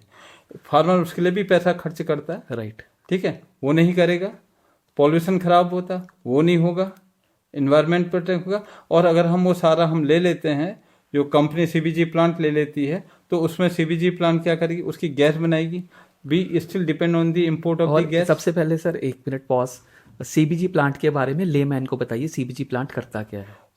कंप्रेस्ड बायोगैस प्लांट क्या है? बेसिकली जो एग्री वेस्ट होते हैं उसको ले जाता है एनारोबिक कंडीशंस में, उसमें रॉ गैस निकलती है. रॉ गैस को जो है हम प्यूरीफायर में डालते हैं, उसमें 55% के अराउंड जो रॉ गैस निकलती है, उसमें रॉ गैस मीन्स उसमें 55% मीथेन होती है. ओके, उस मीथेन को उस रॉ गैस को हम प्यूरीफायर में डालते हैं. प्यूरीफायर से क्या होता है, उसमें 98%, 98% तक का हम उसे प्योर मीथेन में आता है. अब वो जो मीथेन जो आएगी वो इससे एज गुड एज गैस है. वो चाहे आप फर्टिलाइजर, उससे केमिकल फर्टिलाइजर बनाइए, पावर चलाइए, या अपना सिटी गैस डिस्ट्रीब्यूशन के, या सीएनजी पेट्रोल पंप का करिए, तो ये सारा है. इससे very environmental friendly. Basically this is the green energy you can say. Okay, तो ये चीज़ है, इससे गैस बनाते हैं. अब जो बैलेंस बच जाता है सॉलिड जो होता है, ओके, उसमें भी 2 चीज़ होते हैं, LFM liquid fermented organic manure anaerobic condition के बाद, उसके जो सॉलिड को हम निकाल करके प्रोसेस कर देते हैं. प्रोसेस से उससे जो है फर्टिलाइजर बन जाता है. अब जो फर्टिलाइजर बनता है वो ऑलरेडी FCO में ऑलरेडी है. जो FCO में जो है उसमें उसके स्पेसिफिकेशन पूरा कंप्लीटली दे रखे. बट अगर if we go for this agri residue, तो उसमें NPK का रेशियो भी काफ़ी आता है. इसके 2 चीज़ फ़ायदे होते हैं. एक तो आपका सॉइल का रहता है. बेसिकली इंडिया की सॉइल क्या है, कार्बन काफ़ी कम हो चुका है, ऑर्गेनिक मैटर 0.3% हो गया. सेमिड एंड एरिड जोन में इसे 0.2%, 0.1% हो गया. जिससे क्या है, केमिकल फर्टिलाइजर का कंजम्पशन बढ़ते जा रहा. Okay, there is no end, subsidy बढ़ते जा रही. ओके, अगर हम ये FOM उसमें डालता, फार्मर किसान डालता, तो सॉइल जो है अपना फर्टाइल होगी. जो अपटेक ऑफ द न्यूट्रन है प्लांट वो ज़्यादा मिलेगा. जैसे यूरिया में अभी 35-40% मिलता है, फिर अपटेक ऑफ द प्लांट जो है आपका 50%, 60%, 70% हो जाए. जैसे जैसे टाइम होगा, जब ज़्यादा होगा तो उसे यूरिया कम डालना पड़ेगा, कंजम्पशन कम होगा, मिट्टी अच्छी हो जाएगी, प्लांट को अच्छा हो जाए, प्रोडक्टिविटी बढ़ जाएगी, यील्ड बढ़ जाएगी. Right. So this is the complete process for this. Okay. And हम जो फर्मेंटेड ऑर्गेनिक मैन्योर बनाते हैं सीबीजी से, तो रिलायंस जब बनाता है तो उसका स्पेशलिटी क्या है सर, जो मार्केट से अलग है? नंबर फिर रिलायंस जो भी करता है ट्रस्ट है. ओके, क्वालिटी है, वी एश्योर द क्वालिटी. जो उसमें कंप्लीट प्रोसेस होता है, we follow the process. Okay, so that we could give the proper nutrient to the plant, to the soils. Okay, proper जो उसमें as per FCO we are giving better than that. Okay, ठीक है. जितना plant को चाहिए या जितना FM है हम उससे काफ़ी ज़्यादा quality, we are mainly focusing on the quality because we are related with the farmers okay. And farmers India की सब कुछ है। और एक और चीज़ है सर, जैसे फर्मेंटेड ऑर्गेनिक मैन्योर जो सीबीजी प्लांट का प्रोडक्ट निकलता है जिसको हम फर्टिलाइज़र में यूज़ करते हैं, उसकी मार्केट कैसी है, उसका सेल करने में क्या पोजीशन आती है? देखिए जो फर्मेंटेड ऑर्गेनिक मैन्योर का है वो it's a very tough market because this just started. Okay okay, because farmers last 1951 से जब सिंधी का प्लांट आया था केमिकल फर्टिलाइजर यूज कर उसे ब्रॉडकास्टिंग की मतलब Right. उसे ग्रेन्यूल का उसकी हैबिट में पड़ा हुआ। This is number 1। चैलेंज कहाँ पर है? नंबर 2, फार्मर्स इतना जो इनोवेटिव हैं दे अंडरस्टैंड दिस। अदरवाइज जो अगर सीरियल क्रॉप देखें तो वो आपका 70% मोर देन 70% उसकी प्रोडक्शन कॉस्ट देखें और उसके एक्चुअल उसमें देखें आउटपुट के कितना वो रहता है, उसका कितना प्रॉफिट होता है उसमें। ठीक है, तो वो इनोवेशन उसमें करने के लिए वो रेडी नहीं रहता। देन अवेयरनेस, देन उसके फार्मर की लैंड फ्रेगमेंटेड हो गई, लैंड होल्डिंग कम हो गई। तो जिसकी वजह से ये एक बहुत टफ हुआ है। तो कोई भी फार्मर सबसे पहले बल्क फर्टिलाइजर लेता है, उसमें भी यूरिया का रहता है, डीएपी रहता है, एमओपी, इन चीज़ों का रहता है। सेकंड, अगर कोई पेस्ट अटैक या कुछ चीज़ होती है तो एग्रोकेमिकल में जाता है, की तरफ जाएगा। अगर थोड़ी सी फार्मर हुआ है तो अगर वो कोई रिसर्च है हाइब्रिड सीड इस चीज़ में जाता है। This is the last priority product. Okay, so basically you have to push in the field at present in the market. Pull in the field, okay, हमें पुल करना पड़ेगा, डिमांड क्रिएट करनी पड़ेगी, हमें फार्मर्स के लिए काम करना पड़ेगा। गवर्नमेंट ने जैसे सिटी कंपोस्ट का किया था, आज सिटी कंपोस्ट की 1 मिलियन टन की मार्केट है। ओके, बट सिटी कंपोस्ट के साथ क्या है, हैवी मेटल थोड़ी ज़्यादा आते हैं, क्वालिटी इशू हो जाता है, ये चीज़ होता है। बट फर्मेंटेड और जो सिटी कंपोस्ट में जो भी कंसर्न थे वो एफओएम में नहीं है। ओके, ठीक है, but we have to work with the farmer कि वो फार्मर्स के लिए कैसे अच्छा है। We are working with the university, तो you are constantly innovating also. Innovating, तो उससे क्या कि अगर यूनिवर्सिटी से काम करके उसको प्रैक्टिकली रिजल्ट दिखा करके अगर हम ये डालते तो उससे क्या किसान को फायदा, तो हमें क्रिएट करना पड़ेगा। राइट, ठीक है, it may take time, but जिस हिसाब से हम लोग या गवर्नमेंट का मैंडेट है या वो करना है उस हिसाब से एग्रेसिवली बहुत जल्दी ये पूरा ट्रांसफॉर्म हो जाएगा एग्रीकल्चर। और जो केमिकल फर्टिलाइजर का अगर मैं कहता हूँ, ठीक है, अगर 1 मिलियन टन का स्टॉक रह गया, 2 मिलियन टन का भी स्टॉक रह गया तो पूरी केमिकल फर्टिलाइजर मार्केट हिल जाएगी। क्यों? कंपटीशन आ जाएगा, फार्मर नहीं होगा, फिर सब्सिडी, फार्मर लिंक सब्सिडी है, उसमें प्रॉब्लम आएगी। यस, ठीक है, तो जितनी भी प्राइवेट कंपनीज हैं वो I think in due course of the time वो धीरे धीरे फर्टिलाइजर, केमिकल फर्टिलाइजर से आ जाएंगे। इधर they will also go for the innovation of this, तब इसमें कुछ हो सकता है। Okay, one more thing we have heard, then Andhra Pradesh Reliance has invested in a big way for this. आपने न्यूज में देखा हाँ, वो होगा, न्यूज़ में सभी देखा जगह था। न्यूज में देखा होगा कि एमओयू साइन हुआ है 65,000 करोड़ का फॉर द 500 सीबीजी प्लांट। मतलब 500 सीबीजी प्लांट सिर्फ केवल आंध्र प्रदेश में आंध्र प्रदेश में करने के लिए, वो अभी आपने देखा होगा। राइट, ऑब्वियसली उससे मार्केट और बढ़ेगी। और ये तो सिंगल स्टेट की हम बात ये कर तो रहे हैं। गवर्नमेंट का मैंडेट है, वो सभी जगह सारा मतलब इनको जो है, अगर सपोज 2000 5000 सीबीजी प्लांट आए, 1000 सीबीजी प्लांट जो है आपका 30 मिलियन टन का आपका प्रोडक्शन होता है एफएम।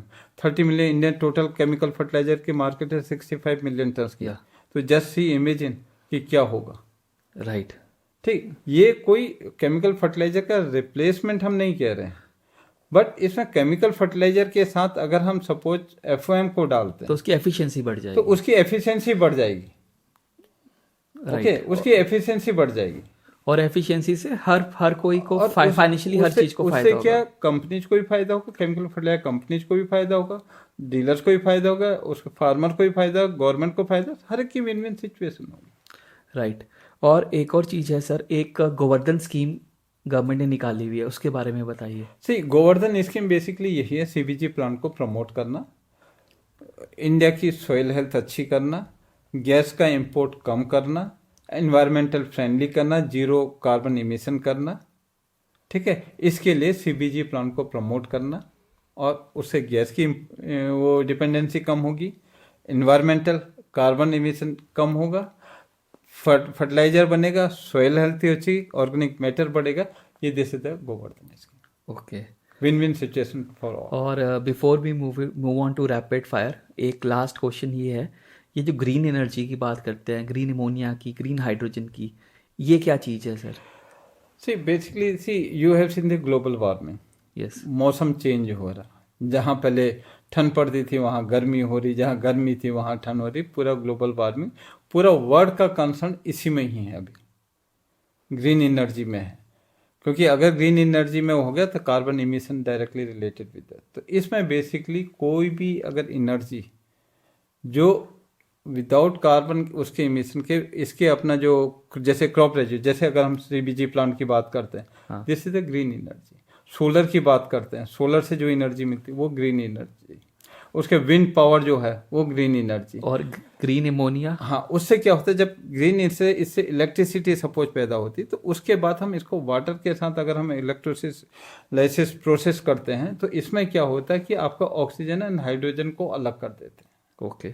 जब हाइड्रोजन ऑक्सीजन को अलग करते हैं तो हाइड्रोजन यूज करते हैं अपना इसके लिए, अपना नाइट्रोजन के साथ मिक्स करके फिर वो मीथेन बनाते हैं, तो इसको जो है ग्रीन अमोनिया में आती है। ओके। हाँ, तो यही प्रोसेस हमने हाइड्रोजन के ग्रीन अमोनिया के लिए, तो आगे वर्ल्ड जो है अपना ग्रीन अमोनिया की ओर जा रहा। इंडिया में भी स्कीम स्टार्ट हो चुकी है already, government focusing on this direction also. World wide अगर मैं कहूँ तो around 3 to 4% already world wide achievement हो चुका है इसका। इंडिया में भी हमारा स्टार्ट हो गया। तो ये चीज़ जैसे it's a very good concept. Basically जो अपना कार्बन इमिशन वो जीरो होगा, ग्लोबल वार्मिंग की जो थ्रेट है वो कम। Right. Thank you for this session. Now will move on to the next session. अभी सर हम रैपिड फायर राउंड खेलेंगे आपके साथ। आपको जवाब 2 वर्ड 3 वर्ड या मैक्सिमम 1 लाइन पे देना है। क्वेश्चन तो सही है ना? क्वेश्चन बिल्कुल सही है, क्वेश्चन में कोई प्रॉब्लम नहीं है। ओके। तो मैं स्टार्ट करता हूँ। सबसे पहले आपका आइकन बताइए एग्रीकल्चर इंडस्ट्री से। Doctor MS Swaminathan, father of the green revolution. और आपका आइकन फर्टिलाइजर इंडस्ट्री से? सी, आपने मेरे मतलब दिल छूने वाली बात कर ली है। मेरे जो आइकॉन है डॉक्टर US अवस्थी, जो अपने इफ्को के हैं। ओके। उन्होंने इतना, मैं थोड़ी इसमें रैपिड फायर है लेकिन मैं थोड़ी टाइम लेना चाहूँगा उनके लिए। उन्होंने जो इंडियन फर्टिलाइजर इंडस्ट्री के लिए कंट्रीब्यूशन किया है अनफॉरगेटेबल है। मतलब आज तक के लाइफ में मैं नहीं सोचता हूँ कि जो पहले किसी और ने किया और आगे कोई और कर पाएगा। अगर वो FMS का कहूँ, उनके पीछे मैन बिहाइंड द FMS जो फर्टिलाइजर मॉनिटरिंग सिस्टम है, इधर doctor Awasthi. Okay. Nano fertiliser का कहें, man behind the nano fertiliser doctor Awasthi. World में हमारा नाम है, अगर वर्ल्ड कोऑपरेटिव में देखें तो biggest, IFFCO is the biggest largest cooperative in the world, उसमें उनका इसमें एक नहीं, अभी कई चीज़ें हमारे पास, हम लोगों को एज ए फर्टिलाइजर इंडस्ट्री में पता ही नहीं है कई चीज़ें। उन्होंने सोलर में काम किया, कई उसमें काम किया, ही द मेन ब्रेन। और मेरी दिली तमन्ना है, ही इज द ओनली पर्सन, इतने बड़े आइकॉन इसके हैं, तो मेरी दिली तमन्ना है कि अगर उनको भारत रत्न मिले तो मैं तो वेरी गुड थॉट, मतलब वो उनका होना चाहिए, मेरा ये वो है उनका, ही इज द पर्सन जो मेरे आइकॉन है। और हम आशा करते हैं कि ये हो भी और इसको प्रमोट भी करेंगे अपने पॉडकास्ट के थ्रू, ताकि ये मैसेज जाए और एक ना एक दिन ऐसा हो। नहीं डॉक्टर, उन्होंने जो अपना डॉक्टर US अवस्थी अवार्ड अपना, हाँ, वो हम FAI में किया है, तो दिस इज द मैन, मतलब डिफरेंट है। ही always think differently, he always do differently. जो कोई नहीं सोचता वो सोचता है। राइट। और इसीलिए उन्होंने इतना बड़ा कंट्रीब्यूशन किया। Right. At this age also still he is working like anything for the country. तो मैं तो चाहता हूँ कि उनको बहुत जल्दी भारत रत्न से सम्मानित किया, आशा करता हूँ ये चीज सपना जल्दी पूरा हो। और हम चाहते हैं कि डॉक्टर अवस्थी को जल्दी से जल्दी भारत रत्न से सम्मानित किया जाए। Next, 3 qualities which you see when you hire a person. See, first is the confidence. Okay. Second is the knowledge. Third is the communication. Okay. इन तीनों से वो कम पता चल जाता है कि कौन बंदा है। दिनेश सिंह अगर एग्रीकल्चर में नहीं होते तो क्या कर रहे होते? ये तो बड़ा टफ क्वेश्चन है कि क्या कर रहे होते, लेकिन जहाँ भी कर रहे होते ऐसे ही बैठे होते और उस इंडस्ट्री में आप हमारा नाम लेते हैं। तो I wanted to contribute for the nation. ये मेरा पक्का, किसी भी फील्ड में होते हम मतलब कंट्री के लिए कंट्रीब्यूट कर रहे हो। आज कोई मैनेजमेंट ट्रेनी कोई कॉर्पोरेट ज्वाइन कर रहा है, आपका मैसेज उनके लिए? See first message is the your attitude will decide your altitude. Simple एक लाइन का वो है. आपका जैसा एटीट्यूड होगा वैसा आपका ऑल्टीट्यूड कहाँ पर पहुंचना आपको डिसाइड होगा. सिंपल. आप कोई ऐसा डिसीजन जो पीछे अपनी लाइफ में जाके चेंज करना चाहते हो? सी एक तो मैं कभी किसी भी चीज़ को रिग्रेट तो करता नहीं. राइट. ठीक है, क्योंकि हर चीज़ से लर्निंग मिलती है. ठीक है कि मैंने ये नहीं किया या ये नहीं किया तो इस चीज़ का नहीं. तो एज सच मेरी ये समझ no going back, no regret. ऐसा कोई मेरा everything has been decision learn. आज तक ऐसा नहीं हुआ कि जिसमें मैं रिग्रेट करूं. Even if I say that I got the opportunity for president position in the Indogulf fertiliser once again, तो मैंने उसको वो नहीं किया, तो मैं इसे रिग्रेट मैं नहीं कहूँगा, क्योंकि उसमें भी मेरा कोई कंट्रीब्यूशन कहीं और था. राइट. ये हमें आप फटाफट अपनी डेली रूटीन के बारे में बताएं. सी डेली रूटीन में 5 to 5:30 में वेकअप कर लेता हूँ. सीधे मैं मॉर्निंग वॉक में जाता हूँ. 1 आवर्स का मेरा वॉक एंड द एक्सरसाइज वगैरह रहती है. उसके बाद आता हूँ, फ्रेशन अप होता हूँ. देन पूजा अपना डेली मेरा हाफ एन आवर का पूजा 100% है. देन उसके बाद I take the breakfast, just fruits and this dry fruits and this eggs वगैरह ये अपना लेते हैं. देन ऑफिस में जाते हैं, 100% give to the office. Evening में आते हैं, अपना अगेन फ्रेशन होकर फैमिली के साथ रहते हैं, पूजा करते हैं. उसके बाद अपना साथ में फैमिली के साथ डिनर करते हैं. ये कर this is completely. In between जब भी हमें सैटरडे संडे का वो होता है, तो I contribute for the nation, contribute for the agriculture, contribute for the fertiliser. एक लाइन में आप अपनी फैमिली के बारे में बताइए. सही है Supal. My family is everything for me. Because आज मैं जहाँ पर भी हूँ, जैसे भी हूँ, only because of my family. उनका बहुत बड़ा मेरे कैरियर की ग्रोथ में सपोर्ट रहा है. उन्होंने पूरे जो मेरे बच्चों को वैल्यूज दी, उन्होंने वो वाला घर का पार्ट पूरा संभाला मैंने कैरियर का. कभी उनकी वजह से मुझे कोई वो नहीं हुआ, डिस्टर्बेंस नहीं हुआ कि मैं अपने कैरियर में कहीं पर मेरा हुआ. जैसे 100% सी हैज़ गिवन टू घर के लिए दिया है. और मैं जो है और उनकी वजह से ही मैं आज यहाँ पर पहुँचा हूँ, जिस भी मुकाम में पहुँचा हूँ. जहाँ पे पटना के लिए बोला था, पटना वो मेरे साथ आए, नहीं तो वो नहीं आती तो मेरा फिर बहुत बड़ी प्रॉब्लम हो जाती. तो माई family is everything for me. Okay, उनके मेरे कैरियर ग्रोथ में उनका बहुत बड़ा सपोर्ट है. Okay. And 3 books you want to recommend to young generation? See first is the Bhagavad Gita. First every one should go, not only young generation. जिसने नहीं भी पढ़ा है तो हर एक को वो पढ़नी चाहिए, उससे आपकी लाइफ का होगा. Second, no rules. ओके, जो आपके को फाउंडर नेटफ्लिक्स के हैं, हाँ. उनसे आप ऑफिस के बारे में पूरा आपको पता चल जाएगा कि कैसे ग्रो होता है, क्या कल्चर होना चाहिए, कैसे ग्रो होता है, कैसे control. Third, make your bed. Okay. हाँ, मिस्टर विलियम की. ओके. एंड अगर कोई एग्रीकल्चर में कोई यंग एंटरप्रेन्योर स्टार्टअप कर रहा है तो उसके लिए क्या एडवाइस है? देखिए, आज वो जीरो है, कल को हीरो होगा. Only persistency, consistency and attitude. 3 qualities of Dinesh Singh जिसके लिए आप आज यहाँ हैं. My attitude. Okay. My attitude will decide my altitude. वही मैं सभी को बोलता हूँ. अगर मेरा एटीट्यूड है, पॉजिटिव है, तो मैं this is one thing. Second, contribution to the company, to the nation, to the farmers, जिसकी वजह से मैं आज यहाँ पर. Okay. And last, what message you want to give to the young agri graduate? आप कैमरे में देख के बता सकते हैं. See again third time I am repeating, your attitude will decide your altitude. बहुत लंबा पाथ है. अभी जैसा आप लोग पास आउट हुए होंगे या अभी पास आउट हो रहे हैं, निकलेंगे, 35-36 ईयर का आपका कैरियर एक्सपीरियंस रहेगा. ओके, तो इसमें आपके ये डोंट फील कि आपको अप्स नहीं मिलेंगे, डाउन नहीं मिलेंगे. आपको अप्स भी मिलेंगे, डाउन भी मिलेंगे. बट अगर आपका एटीट्यूड पॉजिटिव है ना, आपका गोल फाइनल है, तो अपने आप ही आप जो है वहाँ तक पहुँचेंगे. बट कभी भी किसी चीज़ को आपने कोई अच्छा काम किया, बुरा किया, नेवर रिग्रेट. आप कभी रिग्रेट मत कीजिए. जिससे कि क्या होता है, रिग्रेट नहीं करें तो एवरी थिंग्स आपको कुछ ना कुछ सिखाती है. Every challenge you accept if you can't, but have the wisdom. What is the difference between the both? Yes. Can't, accept and can't में. Once you are in the power, जो सही चीज़ है उसको आप करो, माइट भी तो आपका एक्सपीरियंस फिर वो बताएगा। तो this I wanted to convey. एक चीज़, राह में कई रोड़े मिलेंगे, राह में कई रोड़े मिलेंगे, रोड़े को हटाना आपका काम है, जिस दिन हटा दिया तो आगे की राह और मिल जाएगी। वाह वाह, that's a beautiful thing. And thank you for coming here and being part of this show. You have actually graced the value of the show, and as we have discussed, we will be inviting you again very soon. And thank you for gracing us. Thank you सुपल।